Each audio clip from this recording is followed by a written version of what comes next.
Tuma dɔ a tɔ ye maaw ta ye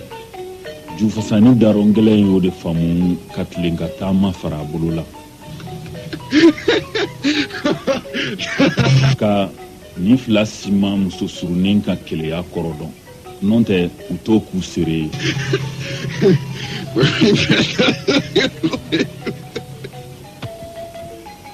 kamalen I ɲɛnakala halisa ni saba si kunkontan tɛ maa bɛ n tolen a ka panni na k'i ka fɛn sigi o kun ja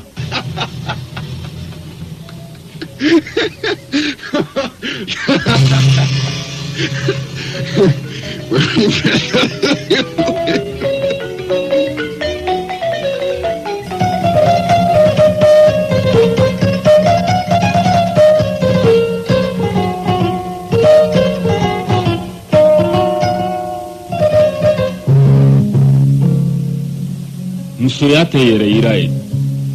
cɛɲa tɛ yɛrɛ bunanji tɛ yɛrɛmabila tɛ n'o tɛ sa kɛnɛ cɛ ka ɲi a bɛ yelen ku a taama sen ka ɲi a b'a yɛrɛ ye nka ntigijigikɔrɔ bɛ tɛmɛ o la n teri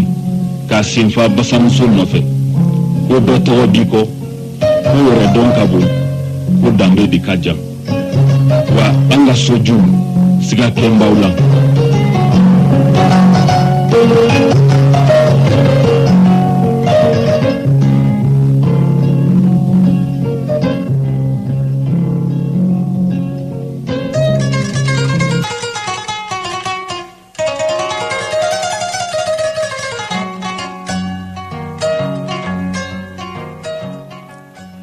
namara ma kolisa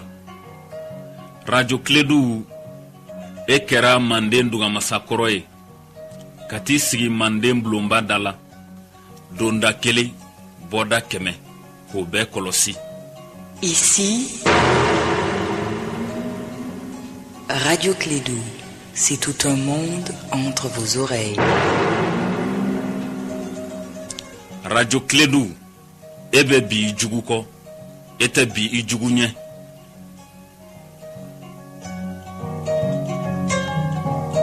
Papa,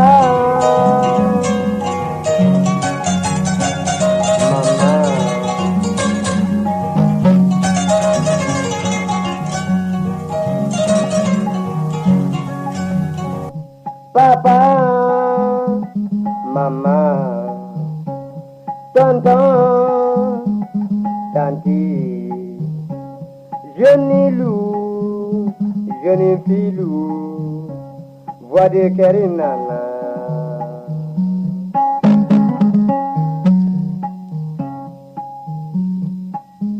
Nimbe tonton Lamine naka jama wole yo. Voix de Ker.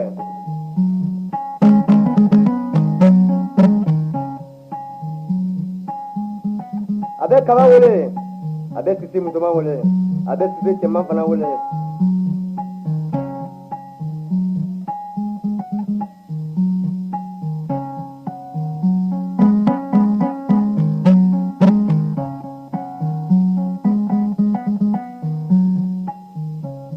Papa,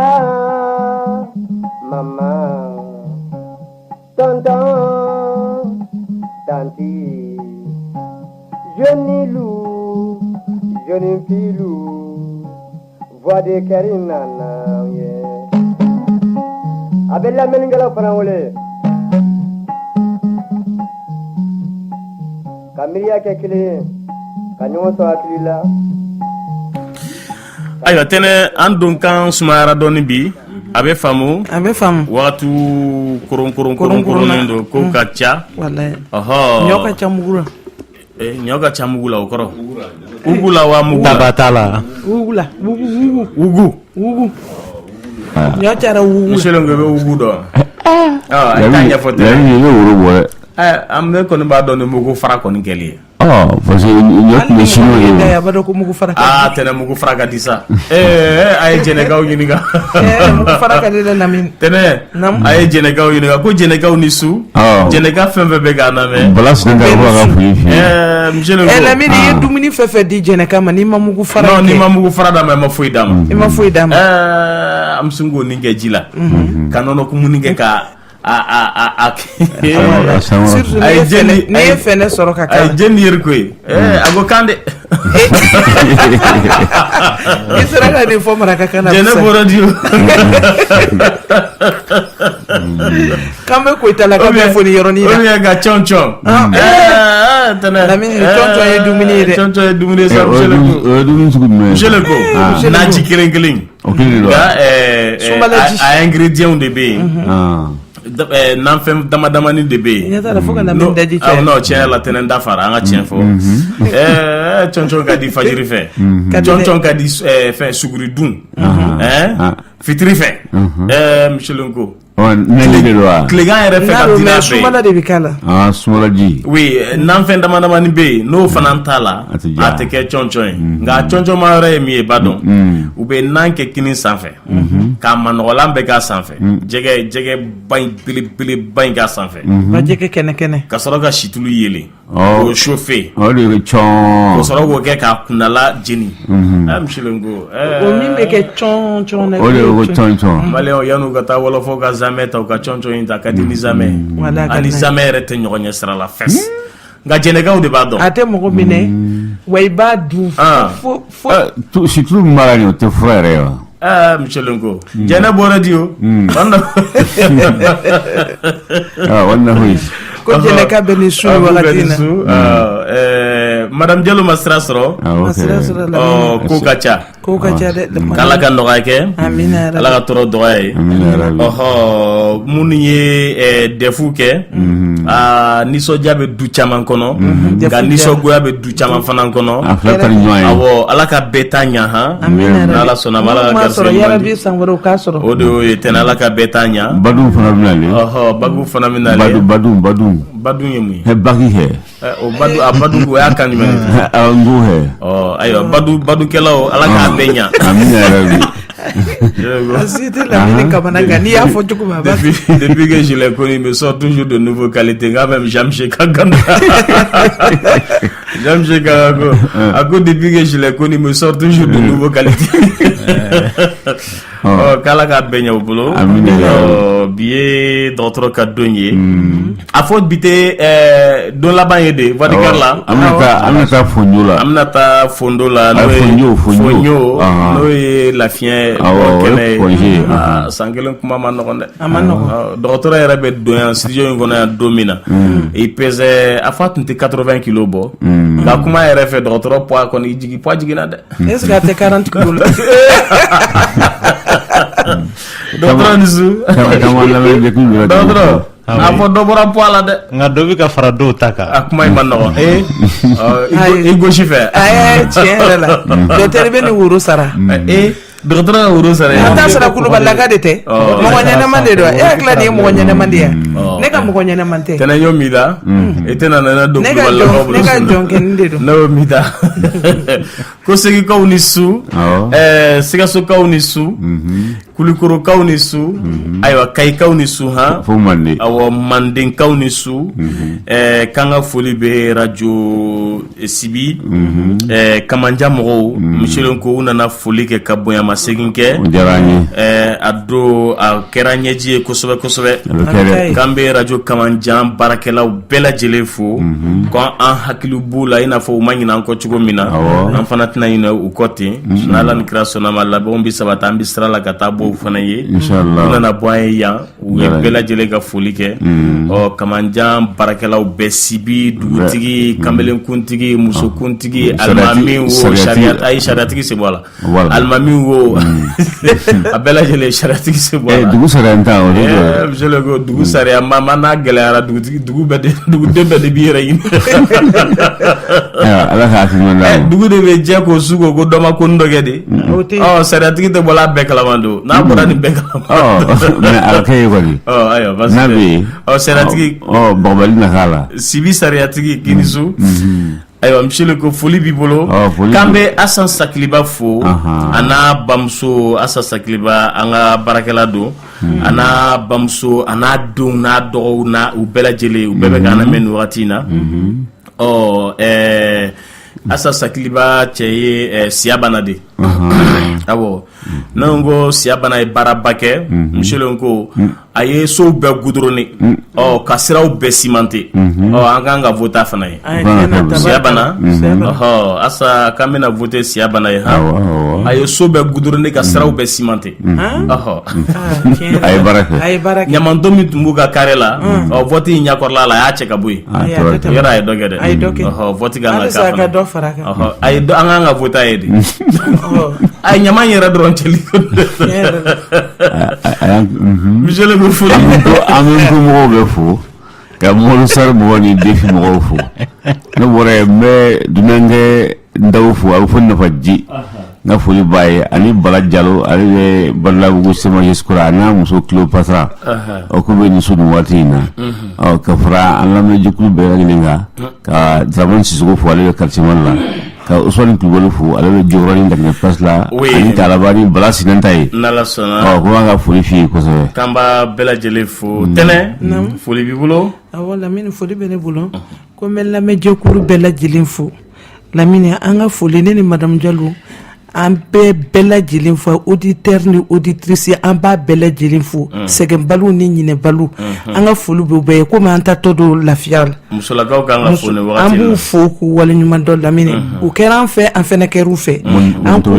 minnu b'an fɛ an ka foli b'u ye minnu fɛnɛ t'an fɛ an ka foli b'u bɛɛ lajɛlen k'u bɛɛ ni ci u yɛrɛ ye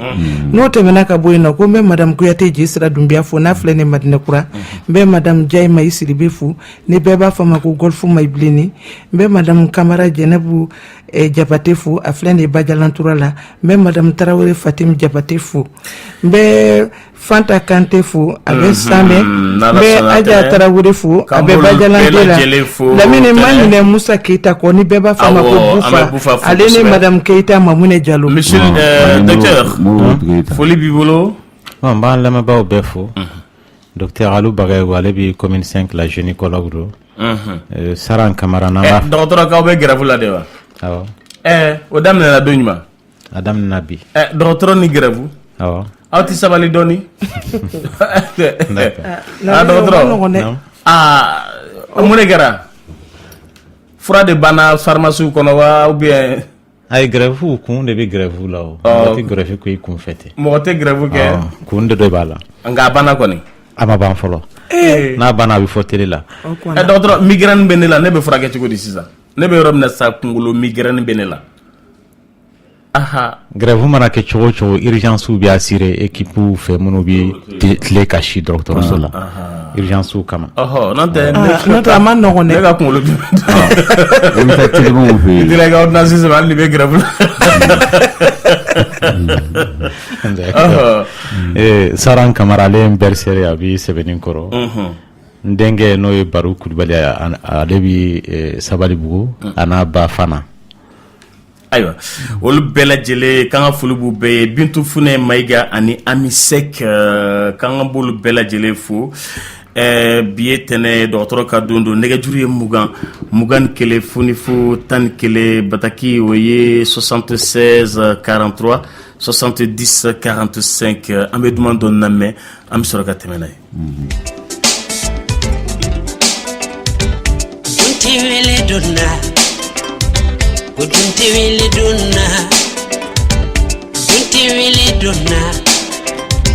Gudunti wili dunna aduna yamunde kera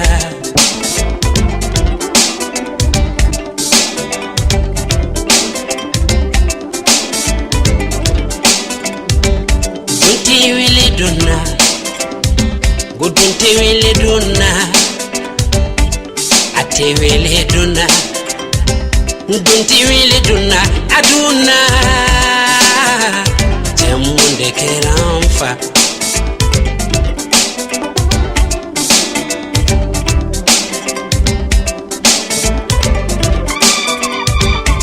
don't really dunna don't really dunna don't really donna donte wele donna fulonde tumbeya wari chammo kumbe muloya fulonde tumbeya sanu chammo kumbe muloya fulonde tumbeya ne musu chammo kumbe muloya fulonde tumbeya lulu chammo kumbe muloya gasi sande sera ntiri ubi bulila bide sera ntiri musu ubi bulila nye donti wili donna go donti wili donna aduna jemundekera donte wele donna kambe alusam fokosbe docteur non biye ambe kuma grossesse extra utérine de kan grossesse extra utérine o fana ya jumende awo nyingali chaman bollaka ka da kan mitle munasano ale bana do mun charnen do kosebe ka sababu ke famba abibo infection de la ya do nyingali chaman bollo grossesse extra utérine fana infection di nan do na ko na ibado na akatelin ko tikela mawsoro ni babu yere de koroy ko kono tara dayro la munte densoy donc adama den feno ala e yoro kilende da kono baraka an ka sigi yoro na den ka bonya o kono na ye sira blasa abfo mako grossesse extra utérine denso de dabora den kama voilà amanga ta soro yoro la no yoro ta be muso la kasugu juma onde mine muso la ka munu na bu soro an fe ano ni ye mogo kemeta sisano an fe ano mogo fla ani wala kata bla sababu nyongola folo fe akuntubo abika chaya kata fede a pourcentage e muso mogo keme mogo fla kata bla sabala aboti kila mawde soro aywa akun bo akun yere mui fantarada yorola munte donso mogo ka famia ka foni muso bi lajo fanti dlandenso kono fambi fanda yorodla abe haketu che fan de bita muso fan segre nga che fan biteme denso fe kana denso bolo yorola ale ni muso fan bita nyon kumbe na torola sa muso fan mana toro otmana muso fan de kan ka bo denso bolo yorola kata yere soro denso kono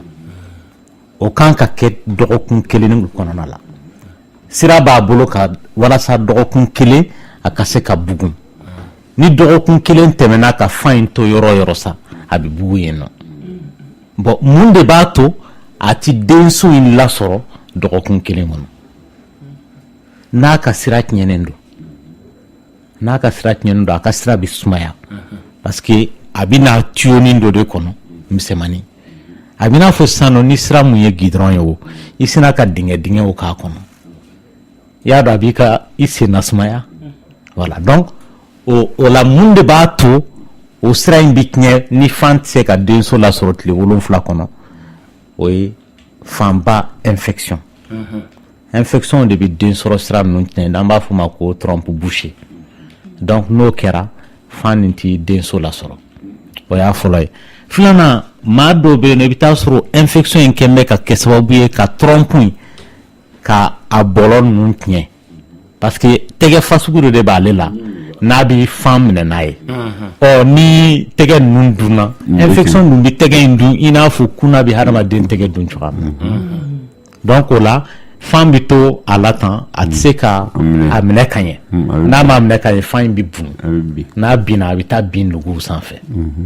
donc na dun bina lugu sanfɛ harama den kono bara lugu yoro nuna jidebe donc hal ni mani da fam bi se ka ta yoro soro kono bara fam bela kono bi se ka ta bugu son sanfɛ a bi se ka ta bugu biɲɛ yɔrɔ la a bi se ka ta bugu nugu sanfɛ a bi se ka bugu hadamaden kɔnɔ bara fan bɛɛ donc voilà maintenant kuma dɔ la i bɛ taa sɔrɔ maa bi fura dɔw ta an de la k'a kuma fɔ n'u b'a fɔ a ma ko pilule du lendemain maa dɔw bɛ i bɛ taa sɔrɔ u bɛna furubato kɛ u tilalen furubato la u bɛ se ka nimisa furubato kelen kɔfɛ u bɛ taa fura dɔw ta walasa o kana kɛ kɔnɔ ye bon n'u y'o fura in ta fura in ti a tigi bali ka kɔnɔ ta nka i bɛ taa sɔrɔ ni kɔnɔ kɔni bɛ yen nɔ fura in tɛ se k'o bali mais a bɛ fan in lasumaya de n'a dun sumayara a tɛ se wolonugu ma donc o fura in bɛ kɛ sababu ye ka nin bana fasugu in bila a tigilama la bon mɔgɔ dɔw ta fana ye kɔnɔtiɲɛ ye y'a dɔn kɔnɔtiɲɛ an y'a a kasara fo k'a caya kɔnɔtiɲɛ a bɛ na ni mun ye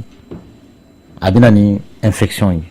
ni infection mana mɔgɔ sɔrɔ donc a bɛ se ka kɛ sababu ye ka nin bana fasugu in bila a tigilama la bon dɔw bɛ yen nɔ i bɛ taa sɔrɔ u delila ka opérer ko wɛrɛw kama a bɛ se ka kɛ nugu banaw b'u la opération kɛra o kama donc dɔw fana bɛ yen nɔ i bɛ taa sɔrɔ kuruw b'u la opération wɛrɛw kɛra donc opération mana kɛ mɔgɔ la ka kɛ ka caya jango n'a kɛra ka caya o bɛ kɛ sababu ye ka nin fana ka favoriser dɔw bɛ yen nɔ u ka denko bɛ gɛlɛya ni denko gɛlɛyara i bɛ taa sɔrɔ a sababu ye a tigi trompew man ɲi opération bɛ se ka kɛ trompew la donc a tigi trompe bɛ se ka ɲɛ nka a bɛ se ka taa fan ta trompe i bɛ taa sɔrɔ a kɔnɔna man ɲɛ kosɛbɛ a tigi bɛ se ka kɔnɔ ta mais a bɛ kɛ sababu ye ka nin ɲɔgɔnna favoriser bana in ka a tigilama sɔrɔ bon dɔw yɛrɛ de bɛ yen nɔ i bɛ taa sɔrɔ ala yɛrɛ y'u da cogoya min na i bɛ taa sɔrɔ trompe in malformation b'a la a dilan cogo ala fɛ a ma dafa donc n'o kɛra a bɛ kɛ sababu ye ka nin bana in bila a tigilama la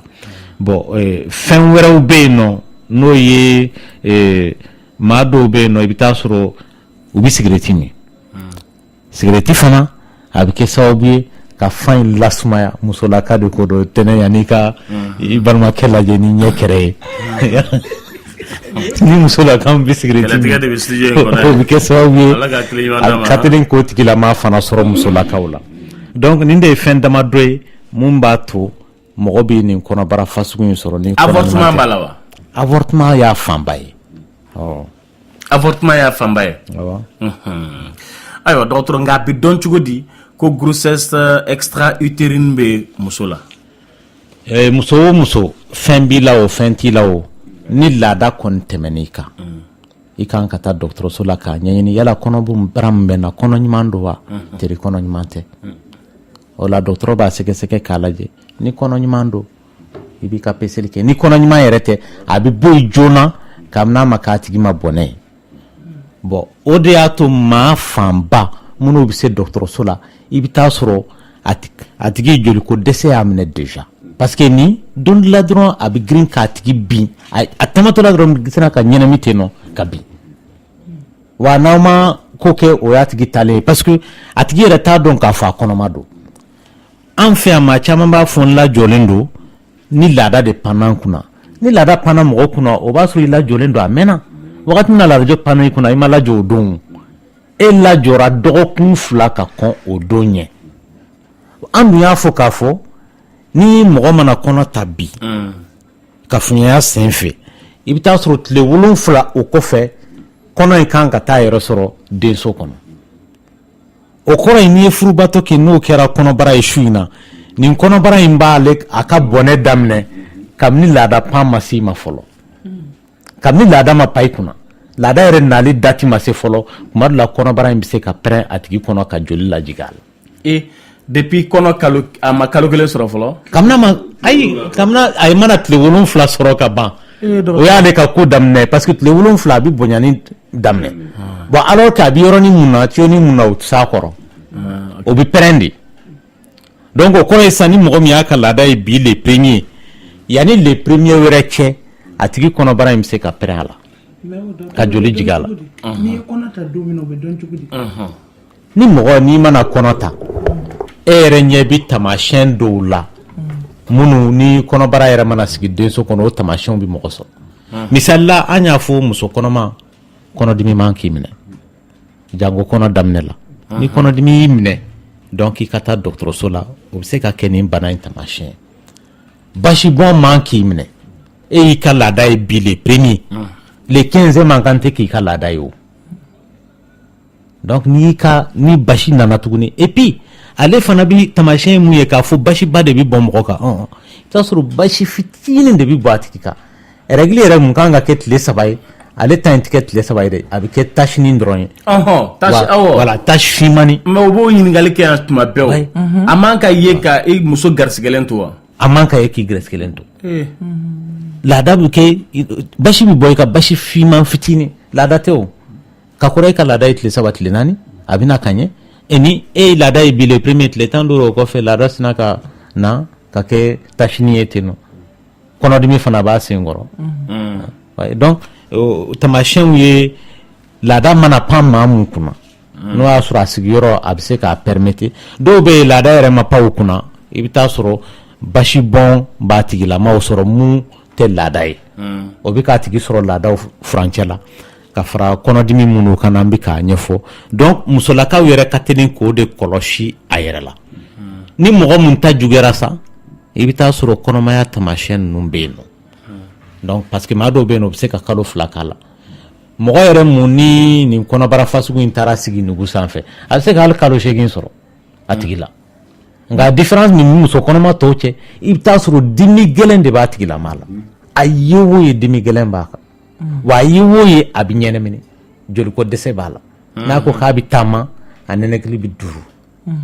donc i bɛ taa sɔrɔ ni a sera o kisaw ye i bɛ taa sɔrɔ a tigilama o kɔrɔ ye joliko dɛsɛ de nana a ma a bɛ se k'i to baara la tun ne dɔrɔn a bɛ girin ka seri ka bin ten o y'a tigi kirinnen o de la mɔgɔ fanbaw bɛ taa dɔgɔtɔrɔso la o kisa de la an fɛ yan nɔ hali bi bon n'u taara o b'a sɔrɔ i bɛ taa sɔrɔ a pɛrɛnna de ka joli jigin a tigi kɔnɔ n'o dun kɛra a furakɛli ale ni mɔgɔ mun taara dɔgɔtɔrɔso la joona kelen tɛ parce que o furakɛli sen fɛ i bɛ se ka den sɔrɔ sira in bɔ yen n'o ye trompe tigɛli ye n'a bɛ kelen na n'o y'a sɔrɔ a delila k'a tigi minɛ kelen yɛrɛ la trompe kelen ni mun tora i b'o tigɛ ka bɔ yen k'a sɔrɔ n'a dun tigi taara dɔgɔtɔrɔso la joona a donna k'a fɔ nin ye kɔnɔbara ye mun sigilen tɛ denso la traitement bɛ yen mun tɛ ka denso bɔlɔ ninnu tigɛ ye i y'a faamuya donc o de y'a to mɔgɔw an bɛ ka tamasiyɛnw minnu fɔ n'o ye a tigi ka seri ka bin a yɛrɛ ma walama ka ɲɛnɛmini walama a tɔgɔ ye di a tigi ka kirin tusa la a man k'a to o k'a sɔrɔ mɔgɔ o mɔgɔ n'i ka laada kɔni pan n'i kunna i ka taa dɔgɔtɔrɔso la i k'a ɲɛɲini yala ni kɔnɔ min b'i la kɔnɔ ɲuman don walama kɔnɔ ɲuman tɛ voilà ayiwa o bɛ faamu dɔgɔtɔrɔ complication b'a la wa a complication ye mun ye ni nin kɔnɔbara fasugu mana mɔgɔ sɔrɔ n'a pɛrɛnn'i kunna n'a pɛrɛnna a tigi la ni joli jiginna a kɔnɔ n'a ma opérer a bɛ sa nka dɔgɔtɔrɔ a bɛ dɔn cogo di k'a fɔ k'a compliquera yɔrɔ musolaka ninnu u t'u sigi fo kɔnɔdimi gɛlɛnba dɔ k'u minɛ ou bien u ka ɲɛnamini ou bien u ka basiba bɔnnen o kan o de y'a sɔrɔ tiɲɛni kɛra mɔgɔ n'i lajɔlen don i kɔnɔ man k'i dimi n'i lajɔlen don basi man ka bɔ i kan i kɔnɔ man ka hali jogin dɔɔni ayi n'i lajɔlen don i man kan tɛ ka ɲɛnamini i lajɔlen don i taamatɔ la i nɛlɛkili man ka duru kɔnɔ daminɛ la kɔnɔ tamasiyɛn fo ka taa bila kalo 4 mun bɛ se ka muso lajɔlen sɛgɛn dɔɔni o ye dumuni kasa ninnu man di parfum kasaw man di sɔngunan bɛ se k'i minɛ fɔɔnɔ nɛgɛ bɛ se k'i minɛ o n'a ɲɔgɔnnaw entre parenthèses muso kɔnɔma ka fɔɔnɔba o ka ɲi a ma wa ani fɔɔnɔ in bɛ jɔ cogo di nka dɔw ka fɔɔnɔ bɛ taa fo kalo 7 kalo 8 o y'a sugu jumɛn ou bien daji tuma bɛɛ u bɛ daji tu la po de b'u kɛrɛfɛ daji k'a kɔnɔ tuma bɛɛ i bɛ taa sɔrɔ bana wɛrɛ fara an bɛ kɔnɔmaya kan ka d'a kɛ maa caman bɛ yen i bɛ taa sɔrɔ furudimi b'u la a ma bɔ kɛnɛ kan n'u ye kɔnɔ ta o b'a bɔ kɛnɛ kan maa dɔw bɛ yen nɔ i bɛ taa sɔrɔ bana caman bɛ yen nɔ mun ye a bɛ se ka kɛ biɲɛ banaw ye a bɛ se ka kɛ kɔnɔbara banaw ye minnu tɛ bange fo ni mana kɔnɔ ta kun o de la o bɛ se hali tension ale ni jabɛti ninnu donc bana caman bɛ yen i bɛ taa sɔrɔ u ma dalen don nka kɔnɔmaya ye fɛn mun ye a bɛ mɔgɔ fɛgɛya n'a ye fɛgɛya o bɛ kɛ sababu ye minnu ma kunnen don olu bɛ bɔ kɛnɛ kan nka muso kɔnɔma yɛrɛ ka fɔɔnɔ kalo 4 man ka tɛmɛ k'a to fɔɔnɔ na hali bi c'est que fɛn wɛrɛ b'a senkɔrɔ nka o fɔɔnɔba minnu filɛ nin ye ni a bɛ mɔgɔ sɔrɔ a man ɲi a bɛ se ka juguya ka ko caman lase a tigi la ma mais il faut que mɔgɔw k'a dɔn k'a fɔ fɔɔnɔ mun filɛ nin ye fana n'i bɛ fɔɔnɔ a man k'i bali dumunikɛ la parce que ma caman bɛ yen u b'a fɔ hali n'i ye ji min b'a fɔnɔ o de y'a to n tɛ hali ji min il faut qu'il y ait fɛn mun fɔnɔ i k'a nɔnabila kɛ a mana kɛ cogo o cogo i mana fɔnɔ cogo o cogo dɔɔnin bi to yen o e ye jifilen ɲɛ kelen min san ou bien jifilen ɲɛ kelen dumuni ou bien jifilen tilancɛ dumuni a mana kɛ cogo o cogo a bɛɛ tɛna bɔ o dɔ bi bɔ k'a tɔ to yen o de b'i fari nafa nka e mana k'i ti fɛn yɛrɛ bila i kɔnɔ mun bɛ yen fana o bɛ ka bɔ a laban a bɛ degun lase a tigilama ma kosɛbɛ voilà et puis fɔnɛ ninnu fana minnu bɛ muso kɔnɔmaw minɛ il faut que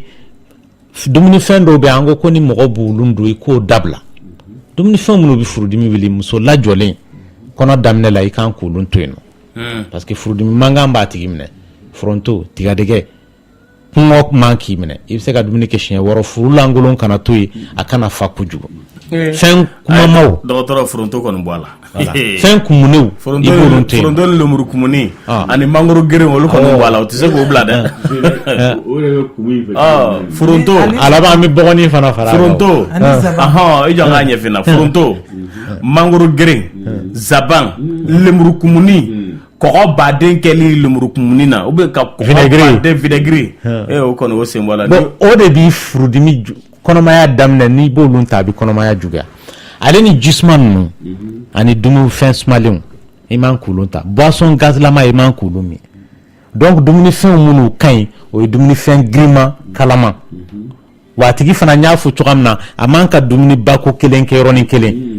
i bɛ se ka dumuni kɛ siɲɛ 6 tile kɔnɔ nka a kana caya furu lankolon fana kan tɛgɛ ɲɛ kelen tuma bɛɛ voilà nka e filɛ ka minnu fɔ ne n'i y'o sen bɔ a la a fɔ an muso ninnu na den sɔrɔ o t'a sɔrɔ dɛ tɛnɛ yɛrɛ min sigilen filɛ nin tun bɛ kumudu de bala in da lemurukumuni kilo 1 de tun bɛ san sugu la don o don sɔgɔmada fɛ ka d'ale fa dɔgɔtɔrɔ traitement b'a la wa awɔ a furakɛli kɔni ye mun ye ni nin kɔnɔ fasugu yɛrɛ mɔgɔ la traitement fasugu minnu bɛ yen nɔ 3 de don maa dɔw bɛ yen nɔ n'a kɔnna ka ye pikiriw bɛ yen mun n'i y'a k'a tigi la kɔnɔbara in tɛ taa ɲɛ bilen wa a ma se trompe in tigɛli ye nka dɔw fana bɛ yen nɔ i bɛ taa sɔrɔ kɔnɔbara in b'u la nka a ma pɛrɛn pikiri ko tɛ se k'a ɲɛ f'i k'a bɔ yen cellulose bɛ se k'o kɛ i n'a fɔ traitement wɛrɛw bɛ yen nɔ mun tɛ k'a tigi kɔnɔbara fara nka ni a pɛrɛnna mɔgɔ kɔnɔ o kɔni joli jiginna a tigi kɔnɔ solution t'o la f'i k'a tigi kɔnɔ fara k'a bɔ yen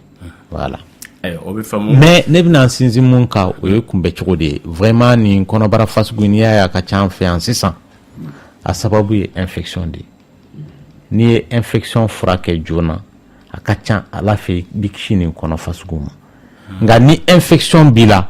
i ka teli ka nin kɔnɔbara fasugu sɔrɔ wa n'i ye échappé la fana i ka denko fana bɛ gɛlɛya k'a d'a kan maa mun ni nin kɔnɔbara fasugu y'i sɔrɔ ko trompe tigɛra ka bɔ yen 100 o 100 siɲɛ 50 a bɛ se ka kɛ nin kɔnɔbara in ɲɔgɔnna fɛ tuguni wa a ka jugu maa o maa minnu n'u u ka kɔnɔbara fɔlɔ de kɛra nin ye a ka jugu o tigilama ma ka tɛmɛ maa min delila ka den sɔrɔ kan ko nin kɔnɔ in y'u sɔrɔ o ka fisa maa min ka kɔnɔbara fɔlɔ bɛ bɛn nin ma parce que ni a bɛnna nin ma 50% de chance a ɲɔgɔnna wɛrɛ k'i sɔrɔ n'o dun kɛra o ye ka denko dɔnnen ye bɔgɔ la voilà ayiwa dɔgɔtɔrɔ o tun y'a conseil ma yɔrɔ ye nka dɔgɔtɔrɔ ye numéro 2nan sɔrɔ tɛnɛ a ka ni mago bɛ dɔgɔtɔrɔ la n'i ma se k'a yɛrɛ sɔrɔ a ka portable kan fewu i na secrétaire wele n'o ye 20 o ka numéro ye 20 29 06 72 mugan mugan ni kɔnɔntɔn fu ani 6 ani 72 20 29 06 72 o ye a ka secrétariat ye a yɛrɛ ka numéro ye 79 28 55 47 nɛgɛjuru ye 20 ni kelen fu ni fu tan ni kelen an b'an balimaw tali daminɛ dɔgɔtɔrɔ bi yan a tulo b'i la hɛrɛ tilenna ne ba i ni su radio min b'i kɛrɛfɛ i bi caman ba man kan na ne tun bɛ fɛ ka docteur ɲininka o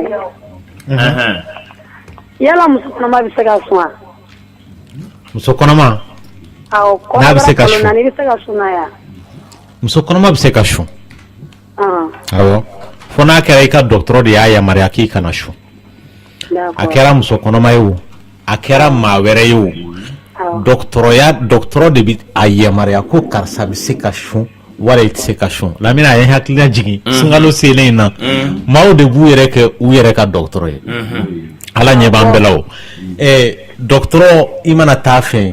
parce que maa caman bɛ yen nɔ olu yɛrɛ de b'a bila u hakilila la tiɲɛ yɛrɛ la sun a man ɲi ne fari sun yɛrɛ filɛ nin ye au contraire ale de ka ɲi hadamaden fari oui bon ne bɛ fɛ ka ɲininkali filanan min kɛ comme docteur ko ko mɔgɔ man ka jour kɔnɔ ka bɔ o bɛ ka kɛnɛ la fɛnɛ bɔ ne kɔni kɔnɔ tɛ ndimi fosi o kɔni y'a yira ko kɔnɔ bɛ bɔ kɔnɔ bɛ ka bɔ fɛnɛ na kalo kalo jour bɛ na direct la a nacogo kɔrɔ la o ye bana ye a taara dɔgɔtɔrɔ hakilila a bɛna tɔ faamu kɔfɛ donc an kun bɛ yɔrɔ min na Lamine n ko mɔgɔ man ka i yɛrɛ ka décision ta i yɛrɛ ye ko ne yɛrɛ kɔni farikolo tɛ se sun kɔrɔ i bɛ taa dɔgɔtɔrɔ de fɛ yen k'a ɲɛfɔ i bɛ fɛn mun santi ale de b'i lajɛ k'a fɔ karisa e ka kan ni sun ye wala i man kan ni sun ye voilà i kɛra muso kɔnɔma ye o i kɛra mɔgɔ jalan ye o sun kɔni bɛ kɛ o cogoya de la voilà sun ka ɲi mɔgɔ ma parce que hali ni mɔgɔ mana dumuni kɛ sisan i man kan tɛ ka dumuni wɛrɛ kɛ fiyewu tant que kɔngɔ m'i minɛ oui dɔgɔtɔrɔ awɔ hadamaden n'i ye dumuni kɛ i man ka dumuni wɛrɛ kɛ tant que kɔngɔ m'i minɛ n ye n kɔnɔ fa so n taara tɛnɛn sɔrɔ a kɛlen bɛ ka bulɔti dilan ka boulangerie burukalaman da o kɛrɛfɛ kɔngɔ tɛ n na dɔgɔtɔrɔ parce que aw bɛ ni muso kɔnɔmaw de bɛɛ lajɛlen i y'a faamuya ni mɔgɔ ye dumuni kɛ sisan hadamaden fari ye machine de ye a bɛ dumuni yɛlɛma de o i b'a to dɔ in kɛ yɛlɛma dɔ wɛrɛ bɛ taa nka ne y'a fara ɲɔgɔn kan i bɛ baara gɛlɛya i ka ɲɔsi machine bolo nka ni donc o la a ka teli a tigi malaise b'a sɔrɔ ale ni fɛn caman bɛ yen nɔ minnu banaw caman bɛ yen mun bɛ se ka bange a tigi la maa la dɔgɔtɔrɔ an b'o bana préféré k'a ɲɛ pantɛnɛ ka sɛsugu nin kan han nɛgɛjuru ye 21 foni fo 11 yɛrɛ tilenna allo ayiwa allo allo an tulo b'i la oui allo an tulo b'i la ne ba ne ka docteur de ɲininka ah oui a bɛ k'i lamɛn ne ka jour natɔ don awɔ ale taara Lamine ni mɔgɔ fana sunna ni sun tigɛra u kana k'e ta in ɲɔgɔnna ye i bɛ taa sɔrɔ zamɛ bilalen don sɛ bilalen don dɛgɛ bilalen don Lipton bilalen don nɔnɔ bila i famana dumuni fɛn fasugu fɛn fɛn ma k'e k'o bɛɛ dun mais e fana ma min faamu o y'a tile 5 fɔlɔ ye dɛ n'aw commencera ka yɛlɛ dumuniba in tɛ se ka ɲɛ tuguni koyi o y'a sɔrɔ dumuniba in tɛ ɲɛ dɛ Lamine mɛ min far'o kan wa a tɛ ɲɛ mɛ min far'o kan wa mɔgɔw kana girin ka ji min ten o bɛ taa joli la directement o de bɛ na ni bana ninnu ye parce que e ye tile kuru kɛra bɛɛ kɛ sukaro fɛn b'i fari la a bɛɛ taara donc i bɛ tangɔrɔ in min ninnu ye dɛ o den kelen in min minnu i b'o don miniti 2 yɔrɔ i fari bɛ sigi a cogo kɔrɔ la ɔ ne bɛ fɛ k'o de fara a kan a faamuna a kɛra san dɔ la dɔgɔtɔrɔ a ma nɔgɔya o y'a sɔrɔ mɔgɔw ɲɛ ma yɛlɛ ko jikalama min na fɔlɔ ni min ye sun tigɛ dɔrɔn o bɛ t'i kɛ gilasi ji falen ka bɔ mɔgɔ dama min sirila ka bɔ ka bin tuma bɛ communiqué la ko surtout o kɛra mois de mars funtenibaw la i bɛ mun jikalama min o wagati bɛɛ de bɛ jifile 1 litre sumalenba sigi sa a fɔ gɛlɛ bɛ gosi yɔrɔ min ani ka jifilen jɔ i da la i bɛ ɲɛnamini mɔgɔ dama min sirila ka bɔ ka bin kasa o de cayara ko la sisan mɔgɔw kekuyara sun caman bɛ tigɛ ni jikalaman de ye fɔlɔ kana sukoroma sukoroma nafa jumɛn b'o la parce que sukoro ye hadamaden essence de ye essence ye mun ye ni i mɛnna k'a sɔrɔ i ma sukoro dun i n'a fɔ sun wagati a sun ye heure 13 ɲɔgɔnna ye donc sukoro min b'i fari la ale de bɛ continuer ka jeni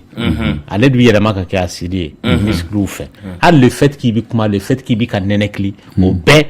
sukoro in de bɛ yen essence de bɛ yen donc essence in bɛ ban dɔɔni k'a jeni donc sisan nɔ pour que i fari k'a yɛrɛ sɔrɔ i ka girin ka sukoroma fɛn fitinin dun hali n'i mana sukoro ta k'a da i nɛn sanfɛ o minute kelen kɔnɔ i b'a ye i fari bɛ sina ka lafiya o kɔrɔ ye ko i ye taji kura de kɛ i fari la o y'a nafa fɔlɔ ye fɛn in kalaman nafa ye mun ye ni mɔgɔ mɛnna sun na joli sira ninnu a bɛ n'a fɔ u bɛ datugu de donc n'i ye fɛn kalama min o de b'u dayɛlɛ voilà a faamuna tɛnɛ e ye o ye 2 litres bidon falen b'i bolo jisuma la k'a sigi kɛrɛfɛ suntigɛ wagati k'i sen b'o la i donn'o la sisan o ɲɛna nɛgɛjuru ye 21 funifu 11 hɛrɛ tilenna allo oui kuma b'i bolo o taara dɔgɔtɔrɔ ko k'i ɲininka ko yala ko te kelen min ni an b'a min nin ye gɛrɛ ninnu na ko yala k'a bɛ sunɔgɔbaliya bila mɔgɔ la wa ko n'a b'a kɛ ko mun n'a b'a kɛ k'i bɛ se ka fɛn dɔ ɲɛfɔ o kan mɔgɔ caman bɛ yen n'u ye te min u tɛ sunɔgɔ dɛ awɔ te ye excitant de excitant kɔrɔ de ye ko a bɛ taa kunkolo yɔrɔ dɔ la excitant fana filɛ nin ye donc a bɛ se ka i kunkolo deli fɛn dɔ la ni da parce que surtout ni mɔgɔ de la i y'a daminɛ ni min ko kelen a bɛ kɛ 2 a bɛ kɛ 3 plus a bɛ taa dɔrɔn a bɛ caya ka taa fɛ donc wagati dɔ la donc excitant nin b'a tigi bali ka sunɔgɔ donc an y'a fɔ k'a fɔ to i bɛ se k'o lase mɔgɔ ma wa dusu panpan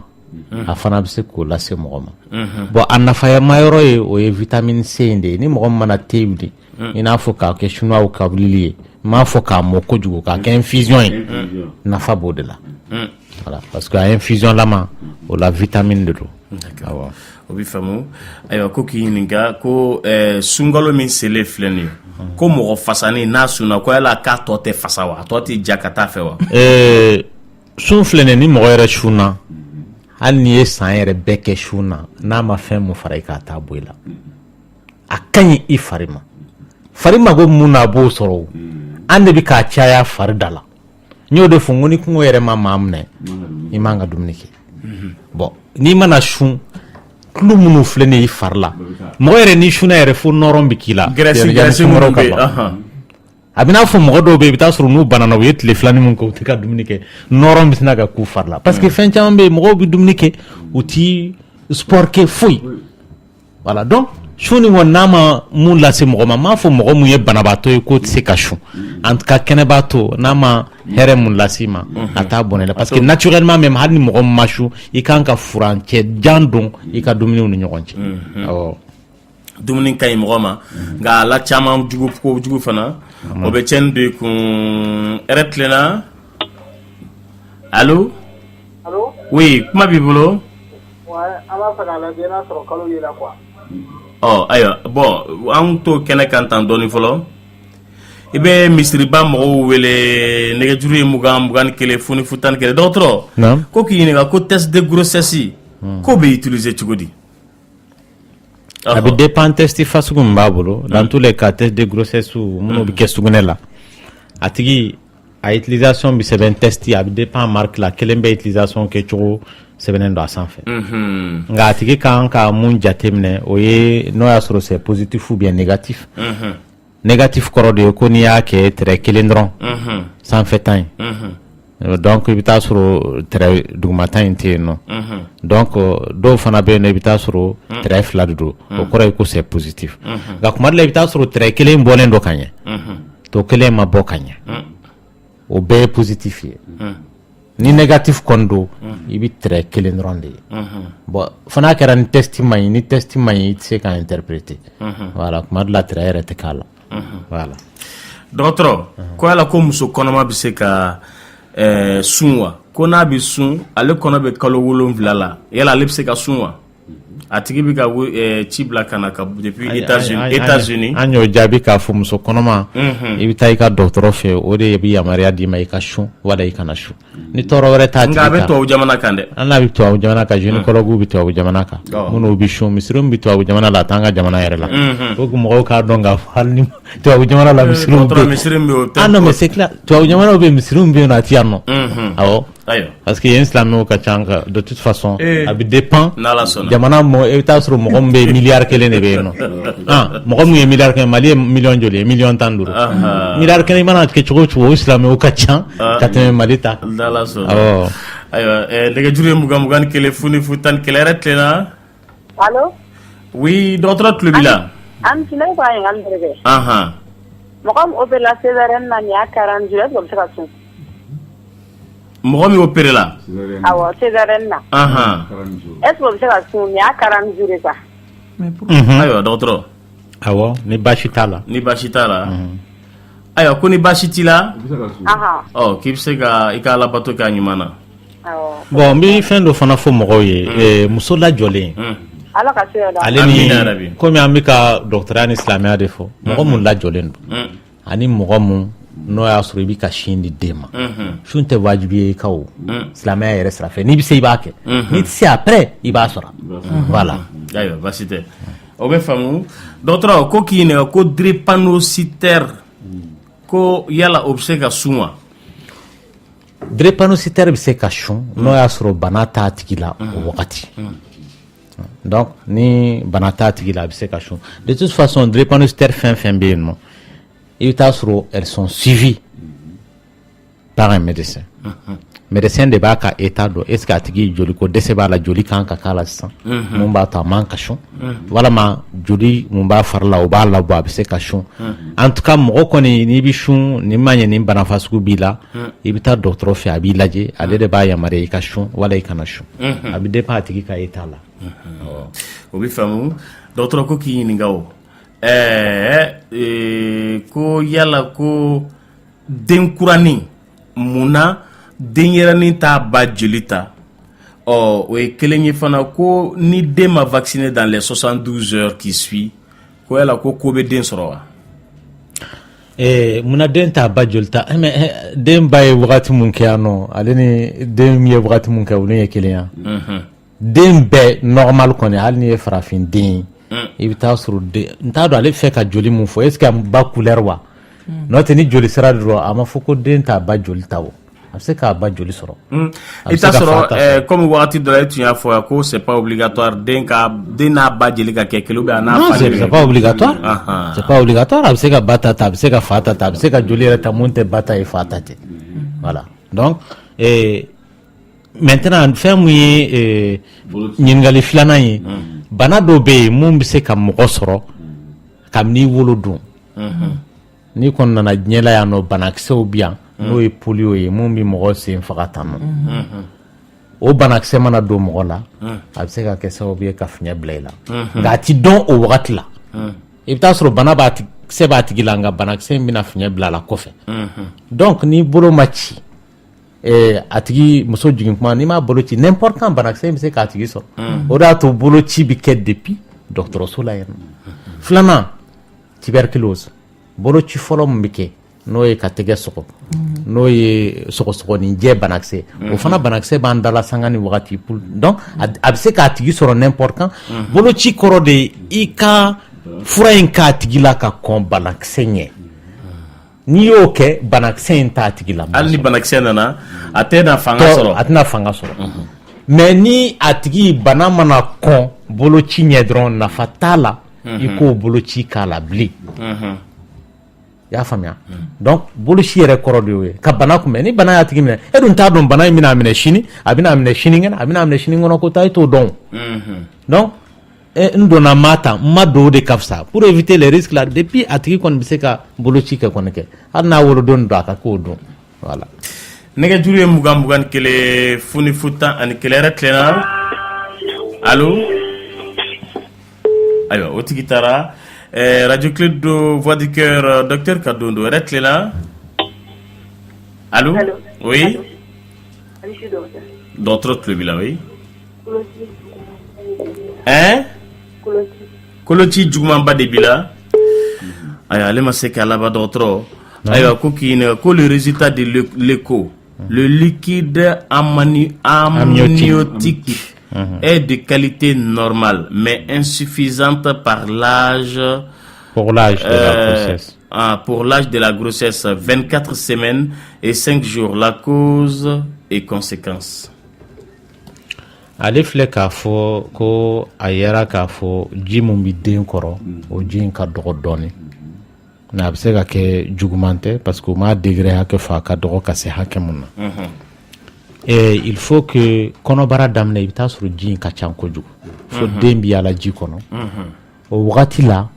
o de y'a to barajuru meleke in bɛ se ka denw sɔrɔ parce que i bɛ taa sɔrɔ a bɛ tulonkɛ kɛ ji la a laban barajuru yɛrɛ bɛ mali k'a fari la mais ji in fana bi dilan den fɛ den fari yɔrɔ dɔw bɛ yen fogofogo n'a golo yɔrɔ dɔw bɛ yen minnu bɛ kɛ sababu ye ka ji in dilan wa den fana bɛ tila ka balo o ji kelen in de la a b'o ji min a bɛ sugunɛ k'a la dɔgɔtɔrɔ a dannen bɛ ji min na awɔ den yɛrɛ ni bɛ sugunɛ kɛ a b'a kɔnɔ o la ji n'i y'a ye a ti mɔgɔ mun kɔnɔbara dɔw bɛ yen i bɛ taa sɔrɔ ji t'a kɔrɔ a bɛ bana dɔw kofɔ o kɔrɔ de ye ko ji dilan yɔrɔ fiɲɛ b'olu na donc o bɛ malformation kofɔ dɔw fana bɛ yen i bɛ taa sɔrɔ ji ka ca kojugu o fana bɛ malformation kofɔ parce que den kan ka ji min a kan ka ji min ka taa sira minnu fɛ lala o siraw fana datugulen don donc ji cayara kojugu donc kɔrɔ de bɛ nin kelen kelen fɛn fɛn na o ye banaw kofɔ n'o bɛ kɛ sababu ye ka malformation bila mɔgɔ la malformation dun banaw bɛ yen n'o ye diabète o bɛ se k'a bila mɔgɔ la tonso banaw olu bɛ se k'a bila mɔgɔ la mɔgɔ dɔw bɛ yen i bɛ taa sɔrɔ den yɛrɛ a tɔgɔ ye di kɔkuru i bɛ taa sɔrɔ malformation b'a yɔrɔ la ainsi de suite a bɛ se ka kɛ malformation bi ji mi sira gɔnɔ in yɛrɛ fɛ ainsi de suite a yɔrɔ dɔ dafalen tɛ o kɔrɔ de y'o ye mais ale ta in ma fara fansiya kosɛbɛ a k'a dɔn k'a fɔ kɔnɔbara daminɛ ji ka ca mais plus kɔnɔbara bɛ taa ɲɛfɛ den de bɛ ka bonya ka taa fɛ dɔ de bɛ bɔ ji la donc kɔnɔ yɛrɛ bɛ taa se kalo 9 ye o b'a sɔrɔ ji min bɛ mɔgɔ fari la a tɛ tɛmɛ litre 1 ka taa bila litre 2 kan n'a yɛlɛla litre 2 kunna a man ɲi n'a jiginna mililitre 200 fana jukɔrɔ o fana man ɲi voilà. o bɛ faamu. mais o docteur yanni muso ka jigin ji min bɛ to ka bɔ dun. yanni muso ka jigin ji man ka bɔ. yɔrɔ ne. awɔ n'i donna tin de la ji in kan ka bɔ. mais ji min bɛ bɔ k'i to tin na dun o ye ji sugu jumɛn. o an b'o ji kelen an k'an b'o kelen de ma o ji in de man kan tɛ ka tɛmɛ litre 2 kan o. tɛnɛ n'i bɛ ka moyi fo ji ka bɔ fɔlɔ i ka sɔrɔ ka moyi o de kɔrɔ ko dan cira i b'a kɛ to nɛgɛjuru ye 21 funifu 11 ɛrɛ tilenna allo oui i b'i da ɲɛsin i ka téléphone ma nba kuma b'i bolo oui a tulo b'i la ne bɛ banɔgɔ taga la i jama de bɛ n cɛya la quoi a man ta man kelen kelen quoi dɔgɔtɔrɔ i y'a faamu non m'a faamu ayiwa ko ji jɛman de bɛ bɔ ale la n'ale bɛ taa bawuli kɛ banakɔtaa kɛ ji a b'a ŋɛɲa d'accord bon mɔgɔ caman bɛ yen nɔ nin ye prostate ji de ye bon nin ka teli ka maa minnu sɔrɔ minnu bɛ fama furubato kɛli ma walama ni infection bɛ mɔgɔ min na maintenant walasa k'o différence dɔn ka bɔ ɲɔgɔn na analyse de bɛ kɛ ji in na k'a sɛgɛsɛgɛ awɔ parce que mɔgɔ yɛrɛ hadamaden normal cɛlaka i bɛ hakɛ to yanni furubato ka kɛ yanni lawa yɛrɛ ka na i bɛ taa sɔrɔ ji salasala in de bɛ na donc parce que ji salasala in ale bɛ dilan yɔrɔ jumɛn lawa bɛna dilan lawa bɛ yɛlɛ ka na ji salasala in fana bɛ fara a kan prostate fɛ bon ale dun bɛ sugunɛbara dugumala la c'est pourquoi ni prostate bana ye maa mun minɛ a bɛ se ka sugunɛbanaw bila a tigilama la parce que a bɛ sugunɛ sira datugu bon alors que hadamaden yɛrɛ normal i bɛ taa sɔrɔ sugunɛbara in clapet de dɔ b'a la mun b'a to ni mɔgɔ n'i bɛ sugunɛ kɛ sugunɛbara in bɛ dayɛlɛ i bɛ sugunɛ kɛ fɛn wɛrɛ tɛ tɛmɛ o sira fɛ parce que sugunɛ sira cɛlaka fɛ yen nɔ kelen dɔrɔn de don mais ni lawa bɛ na clapet in bɛ datugu pour que lawa ka tɛmɛ sira sɔrɔ bon ji ale ni mɔgɔ minnu ni i famana furubato ma parce que ji in bɛ dilan tile 3 o tile 3 i fari la cɛla ji bɛ dilan tile donc n'i mana tile 3 kɛ k'a sɔrɔ i m'a utiliser a bɛ caya bara bɛ fa donc ni bara fara kana taa banaw ka tɔgɔ la dɛ hali n'i tɔntɔnna a bɛ bɔ wa ni furubato nɛgɛ mana mɔgɔ minɛ a bɛ bɔ n'i sɔgɔra k'a fɔ i ye furubato kɛ a bɛ bɔ voilà a bɛ faamu dɔgɔtɔrɔ ko k'i ɲininka ko don o don tulo bɛ taa kalanso y'a dɔn balimamuso bɛ fɛ k'a dɔn de ko perte blanche ye mun ye a bɛ mun kɔlɔlɔ lase mɔgɔ ma yala ko perte blanche bɛ kɛnɛya wa perte blanche o de t'a la fɛnkɛ ninnu ye wa i bɛ min fɔ nin ye infection. awɔ an ko perte ye fasugu fila ye musolakaw fɛ yen nɔ ji jɛman mun bɛ bɔ dɔ bɛ yen nɔ o tɛ bana ye mun tɛ bana ye ni mɔgɔ ma n'i ka laada ye san laada bɛ y'a ye bi n'i bɛna se i ka kalo labɔ tilancɛ wagati ma ji dɔ bɛ bɔ musolaka la wa ji in bɛ taa dɔrɔn a bɛ girinya ka taa fɛ de fo a bɛ se ka sama i n'a fɔ i bɛ chewing-gum sama cogoya min na ŋɛɲɛ t'a la n'i bɛ sugunɛ k'a t'i jeni n'i bɛ furabɔtɔ kɛ fara a t'i digi la wa kasa t'a la o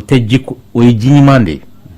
mais ji mun tɛ ɲuman ye i bɛ taa sɔrɔ ji bɛ bɔ a tigilama la a bɛ se ka couleur bɛɛ ye a bɛ se ka kɛ jɛman ye a bɛ se ka kɛ lɛka ye fasugu a bɛ se ka kɛ nɛrɛmuguma ye a bɛ se ka kɛ jaune a bɛ se ka kɛ chocolat-lama ye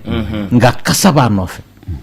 wa a tigi a bɛ ŋɛɲɛ bila a la n'a bɛ sugunɛ kɛ a bɛ se k'a jeni n'a bɛ furubato kɛ a bɛ digi a la wa kɔnɔdimi yɛrɛ bɛ se k'a minɛ yɛrɛ donc olu ji fila de différence ye dɔ in ye banakisɛlama ye dɔ in tɛ banakisɛlama ye an ye fɔlɔ mun ko fɔ o man kan tɛ ka furakɛ yɛrɛ n bɛ segin a kan parce que maa dɔw bɛ yen nɔ u bɛ ala kale fu k'o de furakɛ u b'u tigɛ k'a labɔ yɛrɛ alors k'o ye ji ɲuman de ye parce que n'o ti bɔ mɔgɔ min na i ka denko ka gɛlɛn alors que filanan ye o de tɛ ɲuman ye voilà leminɛnpo ye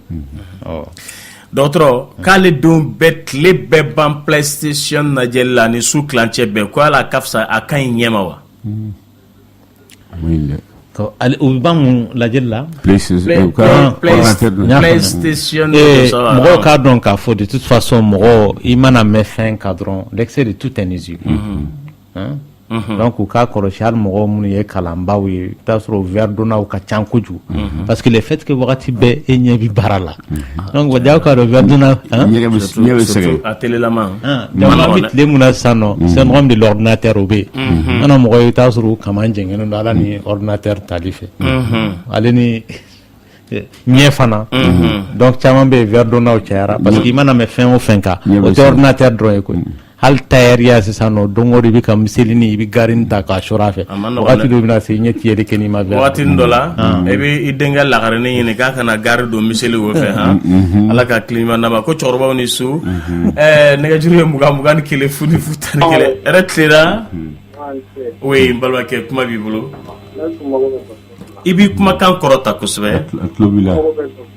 oui a tulo b'i la oui i b'i kumakan kɔrɔta an tulo tɛ foyi la dɔgɔtɔrɔ ko ni a bɛna furubato kɛ n'a muso ye k'o kɔnɔ b'a dimi han o ye bana de ye a bɛ taa n'a ye dɔgɔtɔrɔso la parce que maa fanba mun b'o la s'u ma a bɛ se ka kɛ infection ye n'o bɛ muso la cɛ fana bɛ furakɛ ni sinamuso fana b'a la o bɛ furakɛ ayiwa o bɛ faamu nɛgɛjuru ye 21 ni 1 fu ni fu 11 ayiwa ko k'i ɲininka dɔgɔtɔrɔ i b'a kɛ to o ma sɛbɛn ka ɲɛ an bɛ tɛmɛ yɛrɛ tilenna oui kuma b'i bolo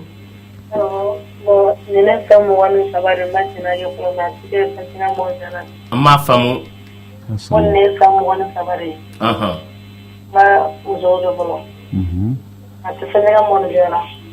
ayi dɔgɔtɔrɔ ko yala ko ale ye kɔni ye kɔnɔtiɲɛ kɛ siɲɛ 3 dɛ ko o tɛna jouer ale ka den sɔrɔ ko kan wa ayiwa ko Muller qui a provoqué ces 3 avortements je suis une femme mariée a m'a lawula ma c'est grossesse Muller de femme tɔrɔla fan ɲuman tɛ maa dɔw bɛ u bɛ se ka kɔnɔ ta i bɛ taa sɔrɔ jolikuru dɔrɔn de kɛn bɛ ka denso fa wa n'a tigi ma kɔnɔbɔra in bɔ yen kalo 6 kana a bɛ se ka yɛlɛma ka kɛ cancer yɛrɛ cancer juguman yɛrɛ donc mais a furakɛli ka nɔgɔ kojugu an ma deli ka kuma nin kan nka an bɛna kuma ka dɔn la ni Ala sɔnna grossesse Muller n'a ye mɔgɔ sɔrɔ o tɛ lawuliman kama ye donc a bɛ bɔ yen de mais mun bɛ fiɲɛ bila mɔgɔw la grossesse Muller n'a ye maa sɔrɔ i man kan tɛ ka kɔnɔ ta fo ka taa san 1 dafa maa caman bɛ yen denko dɛsɛ b'u la n'u ye kɔnɔ ta sisan halu ti kɛnɛya ka bɔ o kɔrɔlɔw la o bi tila ka taa dɔ wɛrɛ ta parce que grossesse molaire mun b'a jiran k'a fɔ grossesse in yɛlɛ a tɛna yɛlɛma ka kɛ cancer ye parce que hali n'i y'a bɔ yen kuma dɔ la a bɛ bugun tuguni donc fo a tigi a ka san 1 de kɛ k'a sɔrɔ a ma kɔnɔ ta o san 1 kɔnɔna la analyse de bɛ kɛ daminɛ la a bɛ kɛ dɔgɔkun o dɔgɔkun kɔfɛ a bɛ se ka kɛ kalo o kalo fo ka taa kalo 6 dafa wa ni kalo 6 dafara k'a fɔ fɛn ma y'a tigi la san 1 mana dafa analyse bɛ kɛ tuguni k'a jiran k'a fɔ sisan kɔni kɔnɔbara in tɛna bugun bilen ka yɛlɛma ka kɛ cancer ye nka caman de bɛ yen nɔ sisan nɔ kɔnɔbara in mana bɔ yen dɔrɔn tɔɔrɔ mun kun b'u kan u bɛ sina ka lafiya a b'u ɲɛna k'olu kɛnɛya a tigi kɛnɛyara kɛ nka n'a ma farati dɔrɔn kɔnɔ in bɛ tila ka bugun kura ye tuguni o b'a sɔrɔ a yɛlɛmana ka kɛ cancer ye cancer ye mun ye bana nin bɛ taa bangi a tigi yɔrɔ wɛrɛ la i bɛ taa sɔrɔ a bɛ taa joli sira fɛ ka taa yɛrɛ sɔrɔ fo fogofogo yɔrɔ la wala kunkolo sɛmɛ yɔrɔ la wala kolo yɔrɔ la dɔgɔtɔrɔw tɛ se k'a lasɔrɔ yɔrɔ min na k'a labɔ k'a sɔrɔ o ma se a tigi ni ma yɔrɔ ma o b'a ye c'est pour que grossesse molaire n'a ye mɔgɔ sɔrɔ a tigi a k'a janto a yɛrɛ la kosɛbɛ dɔgɔtɔrɔw bɛ suivi mun d'a ma n'o ye jolita nin ye walama ni arajo dira ma a k'a kɛ a tigi kan k'a kɛ wagati mun fɔra ye fana a k'o kɔnɔ pour que a ka kɔnɔbara wɛrɛ ta voilà donc n'i ye grossesse molaire kɛ sisan nɔ a ɲɔgɔnna ka teli k'i sɔrɔ fana o y'a fɔlɔ ye ale y'o de fɔ est ce que ale bɛ se ka den sɔrɔ parce que a ɲɔgɔnna delila k'a sɔrɔ siɲɛ 3 hali ye mɔgɔ sɔrɔ siɲɛ 10 i bɛ se ka kɔnɔbara wɛrɛ ta mun ye ɲuman ye le fait que a dɔ in kɛra grossesse molaire ye daminɛ la o ye hasard de ye dɔrɔn voilà mais an y'a fɔ k'a fɔ grossesse molaire ka teli ka maa minnu minɛ mɔgɔ minnu bɛ kɔn ka kɔnɔ ta ale ni mɔgɔ minnu tɛ kɔnɔ ta f'u si tɛmɛnen san 40 kan a ka teli k'o tigilamaw de sɔrɔ ala ka nɔgɔya k'u bɛɛ lajɛlen dɔgɔtɔrɔ ko test ADN bɛ kɛ ni kunsigi de ye wa a bɛ kɛ ni jeli de ye test ADN bɛ se ka kɛ ni hadamaden fɛn bɛɛ ye voilà ayiwa baasi tɛ a bɛ faamu nɛgɛjuru ye 21 fo ni 41 yɛrɛ tilenna allo allo allo oui ne ban tulo b'i la an tulo b'i la allo ayiwa baasi tɛ ale taara ko yala ko muso kɔnɔma non an ye nin jaabi sisan docteur ale tun bɛ fɛ ka ko yala ko muso min garisigɛlen don k'o bɛ se k'a ka kalo labɔ ye wa ayi ne lajɔra ne man kan tɛ ka kalo labɔ ye ayiwa nin tigi ko ayiwa ko kɔnɔdimi b'ale la tuma bɛɛ ani perte blanche ko o fana ko fɛn dɔ bɛ bɔ ale la k'ale m'o faamu k'o ye mun de ye dɔgɔtɔrɔ a bas ventre b'a dimi tuma bɛɛ ko perte blanche bɛ bɔ ale la fana bon a filɛ ka mun fɔ a bɛ se ka kɛ infection b'a la parce que ale ko fɛn min bɛ bɔ ale la ale m'o fɔ est ce que a b'a ŋɛɲɛ en tout cas perte blanche kɔrɔ de ye ko nɔgɔji dɔ bɛ bɔ ale la nɔgɔji dun n'a bɛ bɔ i la kɔnɔdimi man ka fara a kan an y'o de fɛ k'a fɔ yɛlɛmɛnen po ye awɔ ayiwa a bɛ faamu nɛgɛjuru ye 21 fo ni 41 voix du cœur de docteur Kulibali tulo b'aw la Tabako yɛrɛ tilela allo allo oui an tulo b'i la Ansu nba ne bɛ fɛ ka ɲininkali kɛ ni muso kɔnɔma min ma ka fɛn i n'a fɔ u bɛ fɛɛrɛ minnu sɛbɛn muso kɔnɔmaw kun wa n'i m'a ta ka se mois tɔ ninnu bɛɛ la quoi i n'a fɔ n'i y'a dan sira la dɔgɔtɔrɔ y'a faamu ko ka fɛɛrɛ ta k'a dan sira la awɔ fɛɛrɛ ni lamɛn ni mɔgɔ min bɛ fɛɛrɛ ta ani mɔgɔ min t'a ta i b'a nafa ye wagati min na ni basi bɔn y'a tigi de sɔrɔ dɔgɔtɔrɔ tɛ kɛ ala ye k'a dɔn yala basi bɔn bɛna mɔgɔ sɔrɔ wala a tɛn'i sɔrɔ i ka kɔnɔmaya sen fɛ wa muso si fana tɛ jigin ko basi ma bɔ i kan donc an yɛrɛ fɛ yan nɔ baloko dɛsɛ bɛ yan ka kɔrɔ mɔgɔw tɛ dumuni ɲɛnama kɛ dumuni ɲɛnama kɔrɔ tɛ ko su o su bɛ bɔ ka taa sogo 200 la sogo 2000 la san k'o dun i bɛ k'i yɛrɛ bana o tɛ dumuni ɲɛnama ye donc fɛɛrɛ nin filɛ nin ye a bɛ sɔrɔ dumuni damadɔ de la mɔgɔw se t'olu ye k'o fɛn ninnu san alors que a furakisɛnin a bɛ feere n'i y'a jate minɛ kalo yɛrɛ kɔnɔ i bɛ mun don a la a tɛ tɛmɛ dɔrɔmɛ 30 kan n'a fɔ furakisɛ den kelen dɔrɔmɛ 1 dɔw yɛrɛ t'o bɔ yɛrɛ bon nafaba de b'a la parce que pour k'i ka furakisɛ kelen yɛrɛ nafa sɔrɔ a bɛ n'a fɔ n'i taara biɲɛ kelen san sɔgɔma o sɔgɔma o se tɛ bɛɛ ye o bon n'a tigi b'a ta komi kɔnɔmaya filɛ den mun bɛ muso lajɔlen na den ka sira tɛ muso ka fɛgɛya n'a ka a tɔgɔ ye di balo ko la koyi den kɔni b'a ka muso ka balo la duman yɔrɔ a b'o de ta i ye dumuni kɛ o i ma dumuni kɛ ale ka sira tɛ ale balo ye a b'a ɲuman ta a b'a ɲuman ta joli de bɛ se ale yɔrɔ ma a bɛna tonso fɛ den bɛ balo joli la donc i y'a dɔn muso ye dumuni kɛ o ye muso kungo ye n'i ma dumuni kɛ o e de bɛ ɲɛnamini ka bin den kɔni b'a ka sɔrɔta sɔrɔ maintenant o bɛ na ni joliko dɛsɛ ye muso la ni mɔgɔ mun balolen tɛ ka ɲɛ sinon ni mɔgɔ min balolen dɔ ka ɲɛ i mago tɛ fer la o tubabu jamanaw la yɔrɔ bɛ mun fer ti di o parce que a tigi bɛ dumunifɛnw kɛ minnu ka ɲi kɔnɔmaya ma bon baloko dɛsɛ b'e la fer bɛ d'i ma walasa joli ka kɛ i fari la parce que e bɛ ka dumunifɛnw minnu don olu tɛ ka yɛlɛma ka kɛ joli ye i fari ma walasa ka e balo ka ɲɛ walasa ka den fana balo donc ni mɔgɔ min mana jɔ a ka ca ala fɛ baloko dɛsɛ bɛ muso yɛrɛ minɛ o tamasira ye mun ye i bɛ taa sɔrɔ hadamaden joli n'o ye gramme 15 kan ka sɔrɔ i fari la a tigi bɛna fo gramme 8 mɔgɔw bɛ yen minnu lajɔlen don fo gramme 2 mɔgɔ mun gramme 13 kan ka k'i fari la i fari bɛ ka marcher ni gramme 2 de donc a bɛ sɔn sɛngɛ i bɛ taa sɔrɔ a tigi yɛrɛ tɛ se ka taama ka taa hali ji soli fiɲɛ la a taamatɔla bɛ ɲɛnamini walama a tɔgɔ ye di a ɲɔ bɛ duru n'a ko k'a bɛ yɛlɛ escalier fɛ o n'a ɲɔgɔnnaw donc alors que n'i bɛ fer ta o bana fasuguw t'i sɔrɔ n'i bɛ fer ta joli ka ca i fari la den bɛ joli la sɔrɔ alors que ni fiɲɛ fɛn fɛn mana ba sɔrɔ a bɛ se ka den sɔrɔ parce que den mago bɛ balo mun na ni ba yɛrɛ tɛ ka balo ka ɲɛ i y'a dɔn a bɛ kɛ baara ye a ma nɔgɔn o y'a fɔ ensuite basibɔn mana mɔgɔ sɔrɔ o de la i bɛ fer nafa nin ye mɔgɔ min bɛ fer ta ka ɲɛ basibɔn bɛ se k'a tigi sɔrɔ litiri 5 bɛ se ka bɔn a fari la mais i bɛ taa sɔrɔ a tɛ tiɲɛni lase a tigi ma toujours a tɛ tiɲɛ parce que mun bɛ yen o ka ca déjà mais ni mɔgɔ min déjà joliko dɛsɛ b'i la ka kɔrɔ mais ni basi bɔnna a tigi kan hali n'a ma tɛmɛ litiri 1 ka joliko dɛsɛ b'a tigi sɔrɔ f'aw ka taa joli de k'a la n'o y'a sɔrɔ ani nin sera dɔgɔtɔrɔso la voilà ala ka dɛmɛ kɛ ka nɔgɔya kɛ bɛɛ lajɛlen han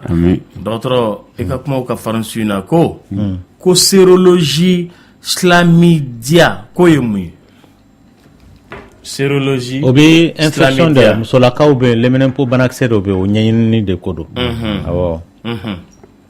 ayiwa nin tigi ko dingɛni dɔ b'ale dan a ɲin na ko o san 2 filɛ nin ye ko a tɛ douleur kɔni santi ko yala ko kari don wa bon dingɛ est ce que a bɛ ɲin dilan ou bien a bɛ ɲin dara dilan il faut k'a ka farafansiya parce que n'a bɛ ɲin na ani ɲin dara la kɔrɔ kelen tɛ awɔ nin npogotiginin ko muso min ma furu fɔlɔ ko bɛ se k'a dɔn cogo di ko infection b'ale la mɔgɔ mun furula infection ka sira tɛ furun bɛɛ wala i furun tɛ la koyi e maa mun n'i y'a kɔlɔsi k'a fɔ nɔgɔji bɛ bɔ maaya yɔrɔ la wa a b'i ŋɛɲɛ walama n'i bɛ sugunɛ kɛ a b'i jeni walama kasa b'a la o bɛ infection de ko fɔ awɔ ayiwa nɛgɛjuru ye 21 fo ni 41 yɛrɛ tilenna an ko docteur Aman su ne ma ko docteur yɛrɛ ka numéro de la quoi docteur ka numéro yɛrɛ ka oui 79 28 55 47 d'accord nka n'i y'a wele su in na i t'a sɔrɔ dɛ a bɛ kuma la micro la i ce weleli la dɔgɔtɔrɔ yo balimamuso jaabi ayiwa ni tigi ko k'a bɛ bɛɛ lajɛlen fo ko yala ko utiliser l'injection quand t'as des contractions quand les contractions commencent chez la femme enceinte pour éviter la douleur et faciliter l'accouchement ko bɛ se ka kɛ wa awɔ ka pikiri kɛ ayiwa basi tɛ ayiwa nin ko ale muso garisigɛlen don ayiwa ko n'u bɛ furu bato la ko muso maya b'a dimi kosɛbɛ ko kɔrɔ ye mun de ye o kɔrɔ ka ca a bɛ se ka kɛ infection b'a tigi la a bɛ se ka kɛ joli b'a tigi la a bɛ se ka kɛ jiko dɛsɛ yɛrɛ bi a tigi fari la ni hormone ko dɛsɛ bi a tigi lama la voilà ayiwa a bɛ faamu nɛgɛjuru ye 21 fo ni 41 yɛrɛ tilenna allo Nani oui ne ba kuma b'i bolo somɔgɔw tɔɔrɔ si tɛ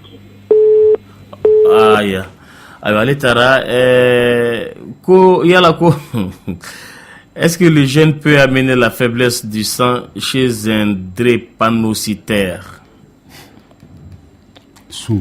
Awade koko shun. Awo sun bi se ka digi drépanocytaire la wa. Awo shun bi se ka digi atigila mala ke no asoro nya fo drépanocytaire a balo chogo kan kanye parce que joli ko dese man ka atigila ma asoro. Drépanocytaire reflene kone ika suivi kan ka ke suivi régulier de. Anna kera kalo bi taboy ka docteur ya ki laje kala ji fari ka kan joli wala mangana parce que drépanocytaire flene a fari bi joli mundlan joli nyimande te. Il faut que joli kura de kakala muntoyi. Joli nyuma min bale farla no te nyuma yi. Voilà. O la nyuma baliani ni sun fana faralo ka yala ko o to no to juguya wa. O se ko to juguya mais a se ka ke mado be comme sun te wakati bay. Sa on kono chien kilindro. Précaution be se ka ta o kamo ka joli ka tigila. No asura tigi fari mago bi joli la. Dépense terre te kilin yewu. Do be ne bita suru sangani wakati fo joli de ka kula. Do fana be no be se ka tan janke yani joli mun kero la o karlatnye ka boyno. Donc médecin mbi ka su o tigi be se ka apprécier il se ka chou ou pas. Voilà. Abe fam d'autres ko ki ninga ko chew fana se ka faire tawa. Mais faire flene faire de atroidi joli la sigila yi mo farema. Mais joli ko dese ci chew mena. Ngo mo be antit lega cho opéré ama fo ko kam mo ga tu ka joli nyine kana nayo docteur chef na mi mo be no mu joli ko dese bula ba mo mo joli ko dese bila ikanga fer ikara chewo ikara dimseni o ikara muso ya be damaga kan fer ko la chewere be abise ben ka duma no asuru joli ko dese ba tigi farla abe famu retlena allô ouais Lamine oui ante ma Mogodo. Toroste. Forbachite. Ay bachite kuma bi bolo? Kuma mina docteur ni na kwa. Kuma nika petinde. Kono bolle ya mine sida kwa. Donc ko atoka kono be bolé bo atumi dubuni ke dondo ni ne sita ate son kono kwa. Bo kono be bolé avec qui sala kwa. Kuma lita ka di maram yerama aba nyako ka nyako. Nya famia la meno ma fo on ma senye foli baye ale ko dem bananen do kono bolle bala kena fo ji sala sala no mo la kera shuyo akera tliyo anni fajiri do ikanga tanay docteur sula no fajona kana du je ma kono okula afamuna na fam lamin la mi te ko kadne koy o jaranye wallahi tamba la mena tuma be ate samene ka o jaranye ne be yirma joya kambe yirima joka o bela jele fo bawrabu ayu maram jalo ko nya aya basita tlubila ane kere ku ga baro ka dinyo ko sebe nala sona kamera amidu o ga ala ga hina kamera amin kamera ta kera la kamera ga ma ka dile o jaranye ala ga hina na amina ya rabbi ala ko do mina itilia jone katan de docteur sula ala kan no awa docteur ko yala ko on peut avoir deux fois fécondation pendant un même cycle au milieu et fin wa awo nya fo ka fo fin mu science yere ta fana cycle ni ama maîtriser kanye ayera ka fo maube munu bise ka ovulation ke chefla kalo kon donc o bise ka mo soro a maîtriser l'inte science fait ko sebe o da to ma chama be kono barabi balula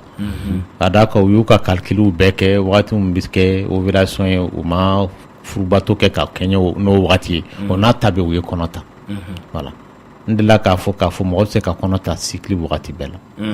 nga wati do de takateli kateme wati doka parce que fin chi don balide do a donente ko sebe awo ayo be famu nega jure mugan kele funi futan kele retlena allô D'autres,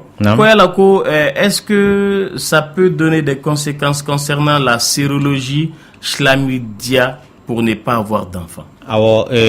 moro mununi den soro balia bu soro infection ye mun sababu ye banak se folo mun katelin ko ke moro laweni wa infection ta fana ni banafska fana de katelin ka grossesse extra-utérine bla mɔgɔ la an ye mun kuma fɔ su in na voilà banakisɛ ɲuman tɛ ayiwa basi tɛ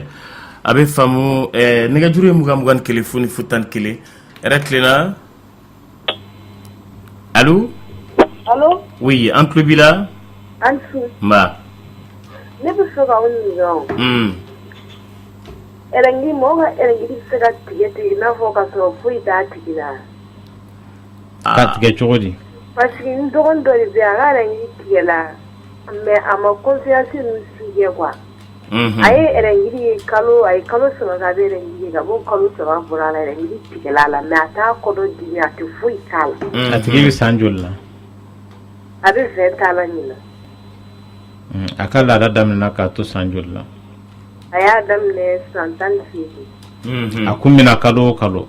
a kun bɛna kalo o kalo ɲinan y'a san 2 ye a tigɛla a ti na an yɛrɛ taara dɔgɔtɔrɔso la u ye fura dɔw da o pikiri kɛla a la dɔrɔn ɛrɛgili kɔntera ka na mais o kalo dafala kalo kura min dar'o kan ɛrɛgili ma na tuguni fo a san 2 ɲinɛ mais a tɛ foyi kɛ n y'a faamuya a bɛ fɛn tiɲɛ ye parce que a nali bana ye bana de ye o i y'a faamuya wa n y'a faamu o kɔrɔ ye ko blocage bɛ yɔrɔ dɔ la mun b'a to laada tɛ na donc a bɛ taa hali bi dɔgɔtɔrɔso la a sababu ka ɲini voilà a faamuna awɔ a faamu ayiwa lafiya bɛ kɔmɔsuruku kan diya dɔgɔtɔrɔ an bɛ duman dɔ lamɛn ayiwa an bɛ sɔrɔ ka tɛmɛ n'a tɔ ye han a kan sɔnni dia dia dia dia kunte dia nyana gesi bali hijali le duanye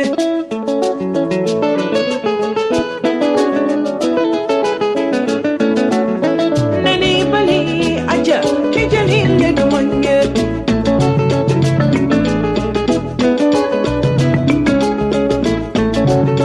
miri mani kana kasi kadija duanye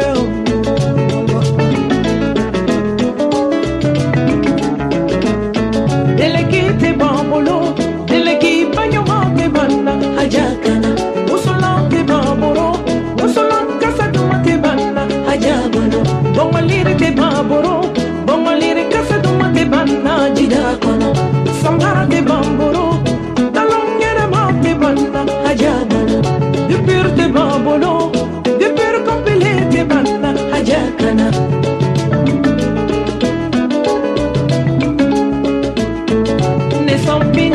Ni san loro Mariana musundu ne san binani le ni san loro Mariana musundu ni ne sila konkora ma ajaba yelena odin fa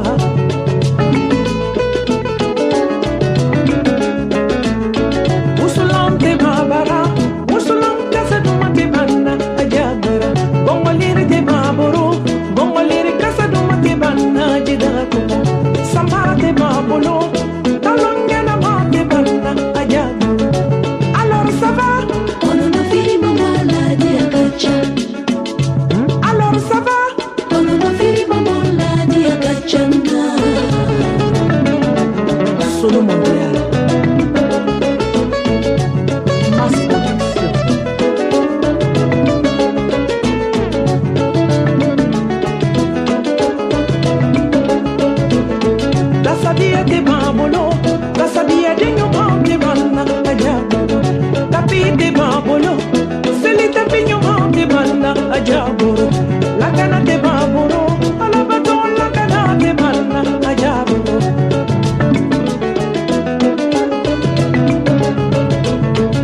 Kamba Isha Kune fo ni ndonglin na negajuru muga ni kele funi futa ani kele ratlena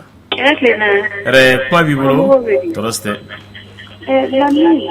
radio mbi krefe ba fa awo les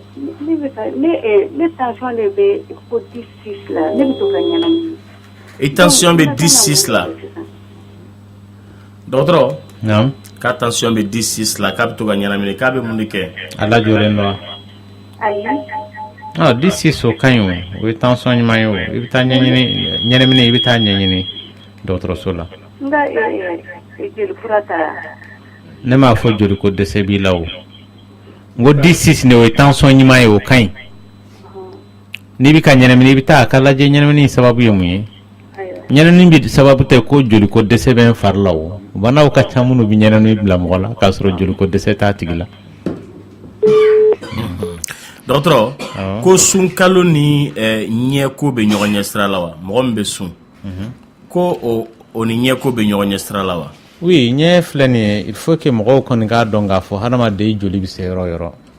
oni farikolo fanto oni dubni ke bi nyonya strala parce que dubni de biere maka ke joli o de ta ifarla bon ale fleka mun ko foni ma do be no ita suro nyebi delika vitamine mun soro tile ko to soro ni mana dondo kay ma soro abi se ka nyedi mi blati mina exemple kelendi mawo masano ebi litre kelen nonomi le kono dongo do e ka ta voyage la sano imase ko nono en soro kami o tile kelen kono nyebi se kidi parce que vitamine ko décès nyedi mi de oyi voilà ayo basite abi famu nega juriye mugan téléphone futan claret lena allô docteur oui docteur Tlubila aba docteur problème do le bene sangwa aha oui rodi meta sangworo la sita aha bon ye munu otuina o kenena kutube ka kunyo ya konna na ene ni fuge avec une nakotere bon ana be bon sina ai traitement chama keme usita ama sala badai go flow ke na flow ke antinge dandalai e mu ke ko shela dembi bola a dingile ha ke saworo oh e ko dronte fe mun bajran ko muna den soro balia be mogolawo ngo e ko dronte fe mun kan ka ke ko de soro balia be mogola bon e ko ayira nina o be o refe quoi aviraj me o jefe korube mi ma bolu kere aha awo oui la mine nya famia mais den soro balia analyse ka cham ni eko kera musola ka fe le minen po banak se ubi nyanyini o ko fe hormone fana bilaje parce que hormone do be ni shinji ka chan i farla donc o bi den soro ko gale abati gile kala da yere tige hal gelere bi se ka do furu bato yer la parce que negeta tigi mine o ji mana cha musola ka fe mana cha la ka fe ab se ko tigi che fe na bien puissance la tigi la ensuite trompe fana bilaje musola ka fe kala je la trompe no boucher le no wala o boucher lente o ya fam bay musola ka fan fe nga che fana seke seke li buke yala che la wakse mbala kanywa akan la wambe no akan wala mai la wakse udafalendo wa wala la wakse re tatigi la wa la wakse tatigi la korofla de bola soit la wakse ubidlan adlan yorola nga temesra u de datugule na titeme kana wala ma la wakse re tidlan pe yirati gi farla o koro la wakse ta la solution to la donc ni sege segel de chamambe no to matrafa ubi kelenke uta toke wala ubi flake uta toke parce que a musaka kachan voilà Abi famu aw tulo voix du cœur de Mankana nɛgɛjuru ye 20 kelen foni fu 11 ni tigi ko dɔgɔtɔrɔ su fɛ d'ale bɛ wuli ka ji glacé caman ba min ko yala ko kan y'ale ma wa bon o ye delilanko de ye mɔgɔ kɔni i farila ji min ta ale ni ka dumuni kɛta i b'a jateminɛ de donc ni yɛrɛ fari fana de deli fɛn dɔ la kuma dɔ la hali ni bi sunɔgɔ la i fari b'i kɔnɔ ka a b'i lakunu ka réclamer voilà donc vraiment ni i bi sport kɛ o de b'a to i bi ji min ka ɲɛ wa dumuni fɛn fana i dusu bi dayɛlɛ dumuni ye kosɛbɛ ni bi sport kɛ nka i ka nafama fitinin dun o ka fisa nafandan caman ye voilà dɔgɔtɔrɔ o ma nɔgɔn dɛ nafandan caman sɔrɔla i ka kɔnɔ wo ni datugu ka fisa wari bɛ bɔ bi ko k'i ɲininka ko muso bɛ se ka œuf blanc kɛ cogo di ka kɔnɔma to o ye malformation kɔrɔ ko fan mun tɔɔrɔ la e yɛrɛ ye terme mun fɔ dɔgɔtɔrɔ yɛrɛ t'o dɔn yɛrɛ œuf blanc ni ye terre à terre o kɔrɔ ye ko voilà fan mun tɔɔrɔ la fan ɲuman tɛ hasard de don cɛ bɛ se ka taa fanw tɔɔrɔ donc a bɛ taa bɛn fan mun ma fan ɲuman tɛ donc n'o tɔɔrɔ la o tɛ kɛ den voilà o ye hasard de ye dɔrɔn a bɛna bɛn n'a ye de yɛrɛ tilenna ayiwa o tigi taara nɛgɛjuru ye 20 kelen foni fu 11 yɛrɛ tilenna o fana taara ayiwa dɔgɔtɔrɔ ko ka e ɲininka ko ayiwa nin tigi tun ka ɲininkali jaabira ayiwa k'a bɛ plateau kan mɔgɔ bɛɛ lajɛlen fo k'a bɛ fɛ ka dɔgɔtɔrɔ ɲininka ko mun de bɛ qui diminue le volume du ventre sans faire le sport furu ka bon ko mun de bɛ se ka dɔ bɔ furu la bon régime bɛ yen nɔ mun n'a taara diabétologue ni endocrinologue fɛ u bɛ se ka régime proposer a ye awɔ mais régime mana kɛ cogo o cogo ce n'est pas efficace ni sport t'a se awɔ ayiwa ko k'i ɲininka ko n balimamuso ko k'ale tun bɛ perte blanche sugu dɔ ye ko kasa t'a la wa dimi t'a la a ko mais k'a t'a ye a yɛrɛ la tuguni ko depuis ale ka kyste d'utérus opéré la ko yala ko ça c'est normal wa kyste de l'ovaire a bɛ sɔrɔ dans tous les cas a tigi bɛ taa dɔgɔtɔrɔso la sɛgɛsɛgɛli de bɛ kɛ k'a lajɛ yala c'est normal ou pas parce que ale filɛ k'a fɔ opération in ni o ti ɲɔgɔn ɲɛ sira la o opération ni opération kɛbaliya ti perte bila mɔgɔ la voilà jango a filɛ ka kyste ko kuma minnu fɔ mais n'o y'a sɔrɔ a ka laada de ɲagamina kyste bɛ se ka kɛ sababu ye ka laada tigɛ mɔgɔ la wala laada tɛna a na cogo la voilà ayiwa bɛ faamu yɛrɛ tilenna allo oui kuma b'i bolo ne muso kɔnɔ de b'a dimi quoi muso kɔnɔ b'a dimi kuma bɛɛ de quoi a banna dɔgɔtɔrɔ k'ale muso kɔnɔ de b'a dimi tuma bɛɛ a ka taa n'a muso ye dɔgɔtɔrɔso la k'i ka taa n'a ye dɔgɔtɔrɔso la n taara n'a ye dɔgɔtɔrɔso la olu ye analyse k'a la quoi k'a sababu ye mun ye an y'olu comprimé ninnu utiliser mais a ma ban quoi n'a ma ban i bɛ segin ka taa fɔ a ma ban a kun ka ɲɛɲini hali bi i ni ce weleli la dɔgɔtɔrɔ ko à propos de liquide ammoniaque ammoniatique ayiwa a bɛ faamu dɔɔni don ko ale kan ka mun de kɛ sisan ko sage femme dɔ de bɛ k'ale muso lajɛ k'ale décision to ta ko ka taa n'a ye spécialiste dɔ fɛ yen ko parce que san 5 furu kɔnɔ ko a muso nin y'a muso garisɛgɛ fɔlɔ ye donc a jɔrɔlenba de don de toute façon dɔgɔtɔrɔ ka baara ye fɛn fila de ye n'i taara dɔgɔtɔrɔ fɛ yen nɔ n'a bɛ se k'i ka ci ɲɛnabɔ a b'a ɲɛnabɔ n'a tɛ se k'a ɲɛnabɔ a yɛrɛ de bɛ papier d'i ma k'a fɔ taa karisa fɛ yen o de b'a ɲɛnabɔ sage femme de b'o di wa voilà donc n'i y'a ye a ma référé mɔgɔ ma peut-être a bɛ se k'a ɲɛnabɔ n'a tɛ se k'a ɲɛnabɔ bi y'a ta a y'a bila ka taa mɔgɔ wɛrɛ fɛ ko k'i ɲininka ko nerf la furaw ye jumɛn de ye fura min bɛ nerf furakɛ nerf fasa furaw ka ca mɔgɔw bɛ yen nɔ minnu ye neurologues ye minnu ka baara bɛn bɛ o banaw furakɛli ma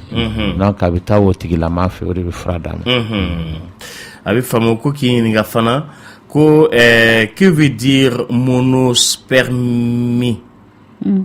À quoi sert le produit Permiviron. Ama famu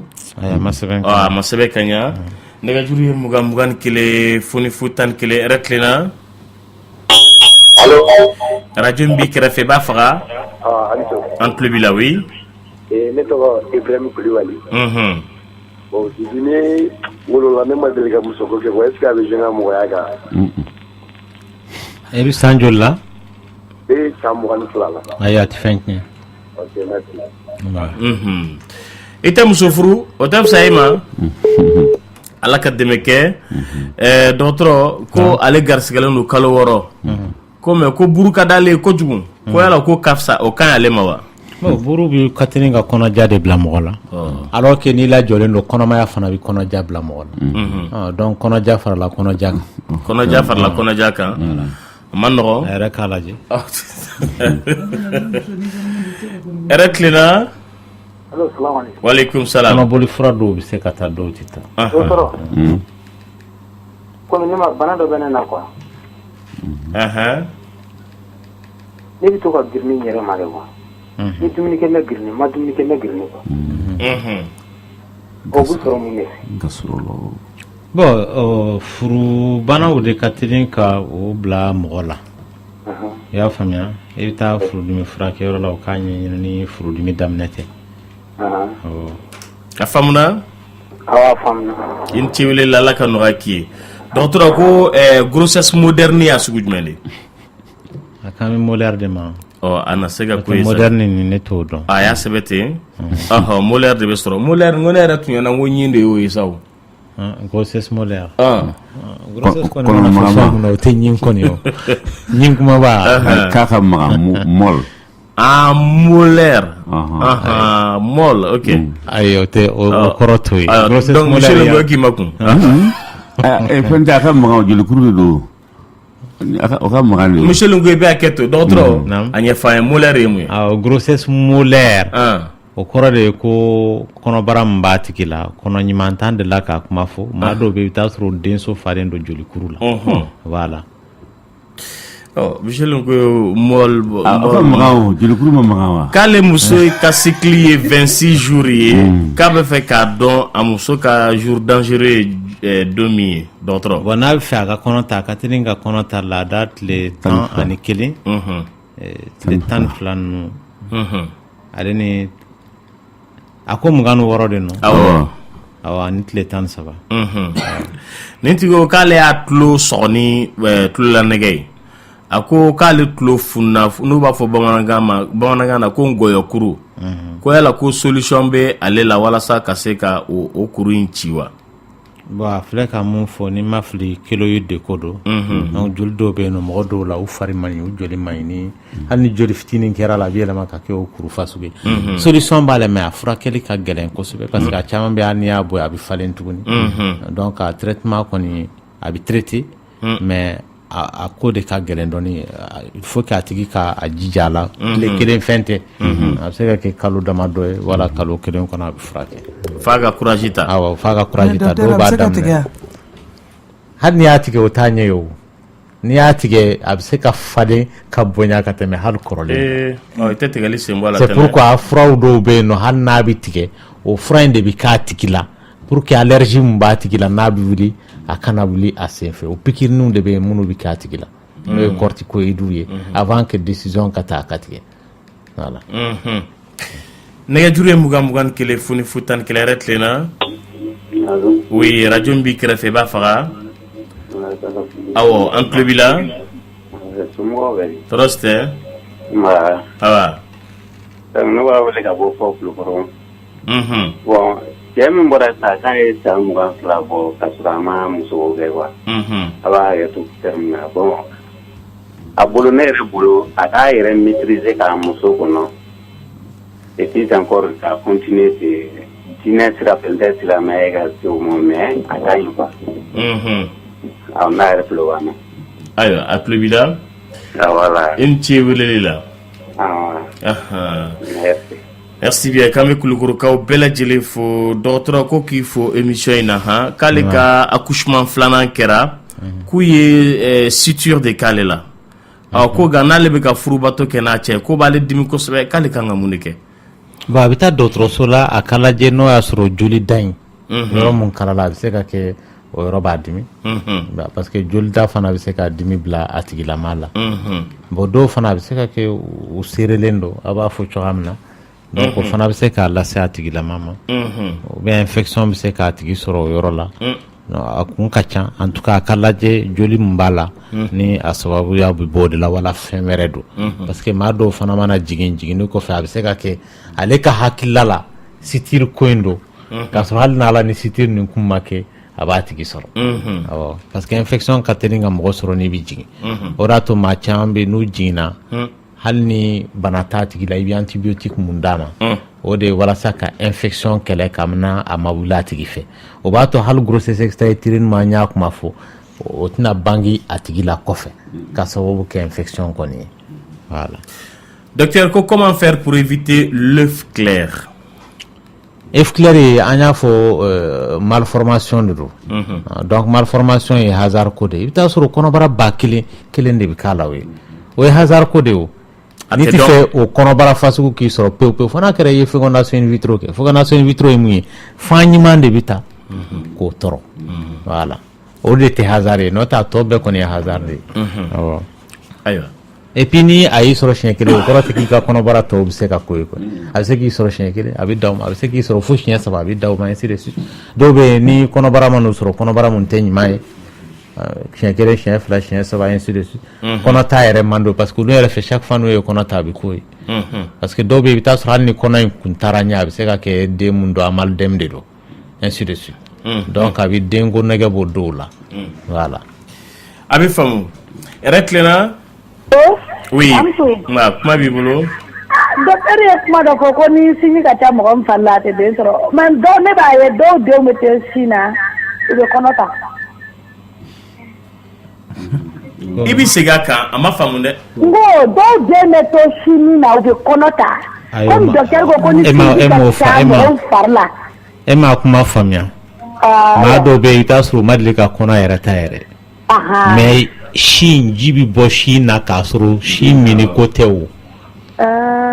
nɔnɔ bɛ bɔ sin na a bɛ se ka kɛ cɛ don nɔnɔ bɛ ba sin na ou bien muso don nɔnɔ bɛ ba sin na k'a sɔrɔ den yɛrɛ t'a bolo. mais min bɛ ka sin d'a den ma o n'o tɛ ɲɔgɔn ɲɛ sira la kɔni. o t'o ɲɛ olu tɛ ɲɔgɔn ɲɛ sira la o. d'accord n y'a faamuya. a faamuna. ko Lamini ni su. ko foli diyara n ye. i ni ci weleli la nɛgɛjuru ye 21 fo ni 11 dɔgɔtɔrɔ. n balimamuso ko ale furu cɛ bɛ extérieur la. ayiwa tuma dɔw la sɔn ale fari bɛ to ka nisɔndiya a yɛrɛ ma. ko o tɛ ko lase ale ma wa. o tɛ juguman ye o. a fari bɛ ka mun réclamer. c'est normal au contraire ni fari yɛrɛ ma fɛn réclamer o de ye bana ye. voilà sinon ni fari kan ka fɛn réclamer que c'est tout à fait normal. voilà an yɛrɛ ka jate yɛrɛ la n'i y'a ye ala kɔni ye cɛ da ka muso da c'est k'an mago bɛ ɲɔgɔn na sinon a kun bɛ dan cɛ dɔrɔn ma o. voilà. ko dɔgɔtɔrɔ dermatologue bɛ sɔrɔ dɔgɔtɔrɔso jumɛn na Bamakɔ yan. bon dɔgɔtɔrɔsoba ka dɔgɔ yɔrɔ min na ko dermatologue tɛ yan nɔ mais dermatologue yɛrɛ kɔni ka soba yɛrɛ ye Jikɔrɔni Para de ye. Institut Marchou la. awɔ i ka yɔrɔ la kɔni. monsieur Lenko ko k'i ɲininka ko yala den cɛman bɛ se ka a ba tɔgɔ ta wa. ka ba tɔgɔ ta wa ko da yɛrɛ kan wa. a tɛna ko ye. o ka ca an fɛ yan o n tɛ fantamadu bɛ yen o ka ca o. ayiwa. o ye fa tɔgɔ talen o ye fa jamu talen o ye ba tɔgɔ talen o ka ca an fɛ yan kosɛbɛ. o ka ca yan kosɛbɛ a bɛ faamu nɛgɛjuru ye 21 fo ni 11 voix du cœur dɔ yɛrɛ tilenna. allo. allo. oui radio min b'i kɛrɛfɛ i b'a faga. awɔ. bana dɔ de bɛ ne na. n kunkolo bɛ to k'a dimi n mankan bɛ bɔ n tulo kɔnɔ. n kunkolo bɛ chauffer. e bɛ san joli la. san 24. den b'i bolo. ayi den tɛ n bolo. bon i bɛ taa lajɛ dɔgɔtɔrɔso de la parce que e filɛ ka mun fɔ bana caman b'a bila mɔgɔ la ale bɛ taa médecine na Lamini. parce que tulo mankan ninnu maa dɔw ta a bɛ se ka kɛ tension b'u la a bɛ se ka tulo mankan kɛ kunkolodimi fana b'a tigi minɛ bon sinusite bɛ se ka o kunkolo dimi fana bila mɔgɔ la hali migraine fana bɛ se k'a bila mɔgɔ la donc ka sababu ka ca i tɛ se k'a dɔn tan fɛn kelen mun f'a ka taa sɛgɛsɛgɛ i ni ce weleli la ha ala ka nɔgɔya k'i ye nɛgɛjuru ye 21 fo ni 11 nka dɔgɔtɔrɔ ko k'i ɲininka ko ni muso ye pilule ta k'a kan ka wagati joli kɛ yan'a ka furubato kɛ furakisɛ n'i y'a ta laada daminɛ la wagati ko t'o la i bɛ se ka furubato kɛ wagati bɛɛ nka n'i m'a ta laada daminɛ la o la i bɛ obligé ka tile 7 de kɛ a tali la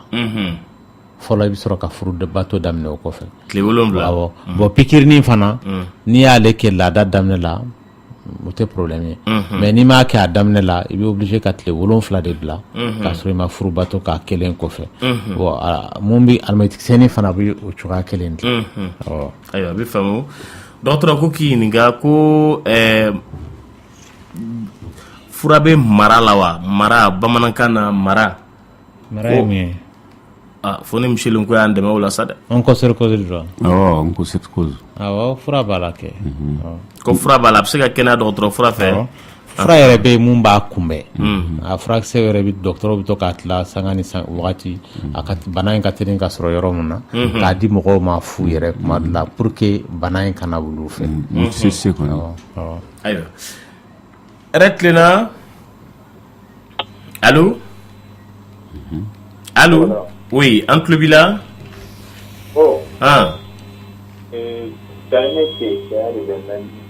i b'i kumakan kɔrɔta kosɛbɛ i bɛ bana ɲɛfɔ o ni cɛya de ne muso ko kɛ n cɛya bɛ ŋɛɲɛ kosɛbɛ i kɛlen bɛ ka muso furu wa a n'o ma muso furu ayiwa n terikɛ i bɛ taa dɔgɔtɔrɔso la i y'a kɛ ni min i b'o fana ta i bolo ka taa n'a ye dɔgɔtɔrɔso la i t'i kelen furakɛ k'a to dɛ an fila bɛɛ quoi aw fila bɛɛ i tɛ t'i yɛrɛ furakɛ ka waliden to dɛ i ni ce weleli la nɛgɛjuru ye 21 fo ni 11 dɔgɔtɔrɔ ko k'i ɲininka k'ale bɛ taa ale bɛ se ka tile 3 kɛ a tɛ taa ɲɛgɛn na k'o bɛ se ka mun de lase ale ma sisan bon kɔnɔja o bɛ se ka hémorroïde lase mɔgɔ ma n'a b'a fɔ a ma ko bɔlɔbɔn kɔbɔ kɔbɔ fana bɛ yen nɔ dɛ kɔbɔ fana bɛ yen bɛɛ bɛ yen o donc a bɛ se k'o lase a tigilama ma donc i y'a dɔn ale yɛrɛ taamasiyɛn ye mun ye ni a tigi n'a taara banako taga la a tilalen banako taga la basibɔn bɛ se k'a sɔrɔ banako taga in sanfɛ parce que joli siraw minnu bɛ banako taga yɔrɔ la le fait k'i b'i kɔnɔ funu olu bɛ concentré de donc u bɛ concentré u bɛ se ka pɛrɛn donc dɔw bɛ yen nɔ a bɛ se ka opération yɛrɛ lase a tigilama ma bon kɔnɔja filɛ nin ye n'a mɛnna mɔgɔ la a bɛ kɛ sababu ye ka impuissance sexuelle bila mɔgɔ la pourquoi parce que hadamaden fɛ yen nɔ aw bɛ hakɛ to kɔfɛla ni ɲɛfɛla bɛ baara kɛ ɲɔgɔn fɛ mɔgɔ tɛ se ka furubato kɛ k'i bɛ ka banako taga kɛ parce que muscle minnu bɛ kɔfɛla la olu fana bɛ furubato in participer bon n'o y'a sɔrɔ o muscle kɛtɔla k'u ka baara kɛ dimi bɛ k'a tigi minɛ k'a sababu kɛ hémorroïde b'a tigi la donc furubato tɛ se ka kɛ parce que fɛn fɛn n'a bɛ se ka dimi las'i ma i tɛ se k'o fɛn continuer bilen hali sugunɛ kɛ sisan nɔ n'i ko ko sugunɛ kɛ i kɛtɔla ka kɛ ni dimi b'a la i tɛ se ka continuer a fɛ lafiya foyi t'a la furubato fana b'o cogoya la ni dimi b'a la dɔrɔn a tɛ se ka kɛ ko furubato do bilen voilà ko l'azoospermie o bɛ furakɛ wa azoospermie a bɛ dépend a sababu la maa dɔw bɛ yen i bɛ taa sɔrɔ u bɛ banakisɛ de b'u la mun b'a to lawa kisɛ tɛ ka ye dɔw fana bɛ yen nɔ lawa kisɛ sira ninnu de datugulen don dɔw fana bɛ yen nɔ i bɛ taa sɔrɔ u bɛ toxique dɔw de ta a bɛ se ka kɛ alcool a bɛ se ka kɛ cigarette u bɛ lawa la tiɲɛ ainsi de suite mais maa mun ta solution t'o la pewu o de ye ala ye maa mun da ko lawakisɛ yɛrɛ t'i la a sun yɔrɔ la donc lawakisɛ bɛ dilan yɔrɔ min na ni fɛn tɛ yen pewu o kɔrɔ ye k'o tigi tɛ se ka den sɔrɔ fɛn tɛ yen fana kɔrɔ tɛ ko a tigi wolola n'a ye maa dɔw bɛ wolo o t'u la mais maa dɔw bɛ yen nɔ i bɛ taa sɔrɔ u ye denw sɔrɔ yɛrɛ mais o kɔfɛ den lawa tiɲɛna hali kisɛ kelen tɛ dilan bilen voilà a bɛ faamu dɔgɔtɔrɔ nin tigi ye bana min ɲininkali kɛ sa ko neuropalu k'o kɔrɔ ye mun ye sumaya mun bi mɔgɔ minɛ n'a bɛ taa don kunkolo la f'a bɛ kirikirimasiyɛn bila a tigi la i y'a dɔn ni fari ganna mɔgɔ fari ganna n'a ma furakɛ joona a bɛ crise bila a tigi la sumaya ta fan na n'o ye pali ye an b'o de ma a bɛ n'o de ye nɛgɛjuru ye 21 fonifu 11 yɛrɛ tilenna allo oui n balimakɛ kuma b'i bolo somɔgɔw bɛ di Lamini aba ne mago bɛ la kosɛbɛ Lamini ko ne mago bɛ yɛrɛ de la kosɛbɛ oui n tulo b'i la ne tɛ émission in lamɛn quoi don la n y'a min da mais don na i ye a tigi lasegin parce que a tigi ma muso furu quoi bon ne dun furulen don i ye muso furu bon ni awɔ n ye muso furu den kelen bɛ n bolo donc ni muso bɛ to ka baro kɛ n y'a ɲininka n'a sɔrɔ au moins n'a bɛ lawusa sɔrɔ quoi a ko n ma ko n ka teli i y'a kɛ to bon i dun dɔ de la ka ɲɔgɔn question posé i kun i ma sɔn ka jaabi ko n'a tigi tun ye muso furu wagati min na a fila ɲɔgɔn minɛ da la quoi n bɛ segin an bilasira quoi nka wagati korona tɛnɛ bi yɛlɛ dabila a tɛna k'i kɔnɔ ko nin ye minɛlen de ye a tɛnɛ wala kabi su kura migi kaba don fo bi migi n tɔgɔ sɔrɔ quoi i b'i n wele sini sini su ta quoi ayi sini su fɛ tɛ dɛ i b'i n wele sini tilegan fɛ an bɛ rendez-vous di ɲɔgɔn ma a ka ca ala fɛ n'i dɛmɛna dɔɔni dɔɔni i b'a faamu bon ne bɛ fɔ Kayi de o ayiwa Kayi a ma nɔgɔ i bɛ crédit caman ta sa kɛ Lamini ka numéro ye 76 d'accord la i bɛ ka numéro fɔ n ye dɔɔni komi n kan ka taa seli la sunkalo sera ka ban n kan ka taa seli la Kati a ka numéro ye 76 komi n yɛrɛ bɛ baara la Kayi donc ni n taara o la seli wagati pour que an ka ɲɔgɔn o la quoi n'ala sɔnna Lamini ka numéro 76 43 70 45 76 43 70 45 voilà tɛnɛ naam a kana yɛlɛ goyi tɛnɛ n'i ma kangari da tɛnɛ a bɛ ka yɛlɛ Lamini y'a dala n tɛ yɛlɛ la 76 43 70 45 voilà merci foli b'i ye n ci weleli la ko dɔgɔtɔrɔ ko l'utilisation de Norform ko o conseillelen don wa awɔ bɔn an bɛ ka fɛn fɛn kɔni ni i lajɛra de ka sɛbɛn k'a d'i ma i kan k'o de utiliser o waati la n'a y'a mago fana ɲɛ i k'a jɔ voilà Norform n'ala sɔnna nɛgɛjuru ye 21 fonifu 11 yɛrɛ tilenna allo oui kuma b'i bolo ne ma furu mais ne yɛrɛ jigi bɛ na mais sun falen don fo ni sinɛngu fini ko ko muso kɔnɔma dɔgɔtɔrɔ k'a ma furu nka sinukun finnen don i b'a fɔ ko ni a garisigɛlen don awɔ mais n'a fɔra ko mɔgɔ mun garisigɛlen don ko sinukun bɛ fin mɔgɔw fana bɛ yen nɔ minnu sinukun finnen don ka kɔrɔ o dɔ de bɛ fara o finya kan ka kurukuru falen a la sinon a ma fɔ ko mais dɔw fana kɔnɔ bɛ taa bali o si ale ni minnu kɛn bɛ ka kɔnɔ ta bɛɛ bɔlen don mais o kɔrɔ tɛ k'u kɔnɔma de don mɔgɔw kɛcogo tɛ kelen an y'a fɔ ko denmisɛnnin fɛn fɛn bɛ wolo normalement i finnen tɛ wolo normal ye mun ye denmisɛnnin a roselama de don hali farafin den bɛ ten de donc caman bɛ yen donc o bɛna ten mais kun dɔw kama dɔw bɛ yen i bɛ taa sɔrɔ u tɛ rose o u fin bɛ ka tɛmɛ tɔ ninnu kan parce que a sababu ka ca donc o tigi o kɔrɔ ye ko vraiment a bɛna kɔrɔbaya yɔrɔ yɔrɔ a b'a sɔrɔ a finna i ko charbon voilà alors que hali minnu yɛrɛ o roselama bɛ na i bɛ taa sɔrɔ olu bɛ tila ka kɛ farafinw de ye voilà dɔgɔtɔrɔ an bɛ mɔgɔ laban ta an bɛ sɔrɔ ka kan bɛn da yɛrɛ tilenna allo oui n balimakɛ kuma b'i bolo somɔgɔw tɔɔrɔ si tɛ n bɛna passer madame ma ayiwa oui allo n tun bɛ to ka taa pikiri dɔ de kɛ dɔgɔtɔrɔso la n tun bɛ to ka pikiri dɔ de kɛ dɔgɔtɔrɔso la mais kɔnɔdimi de bɛ to ka n sɛgɛn kɔnɔdimi jumɛn n'i bɛ laada ye kɔnɔdimi yan awɔ den t'i bolo wa den bɛ n bolo den joli musomani kelen o k'i ma ko laada o k'i ma ko kɔnɔdimi sababu ye mun ye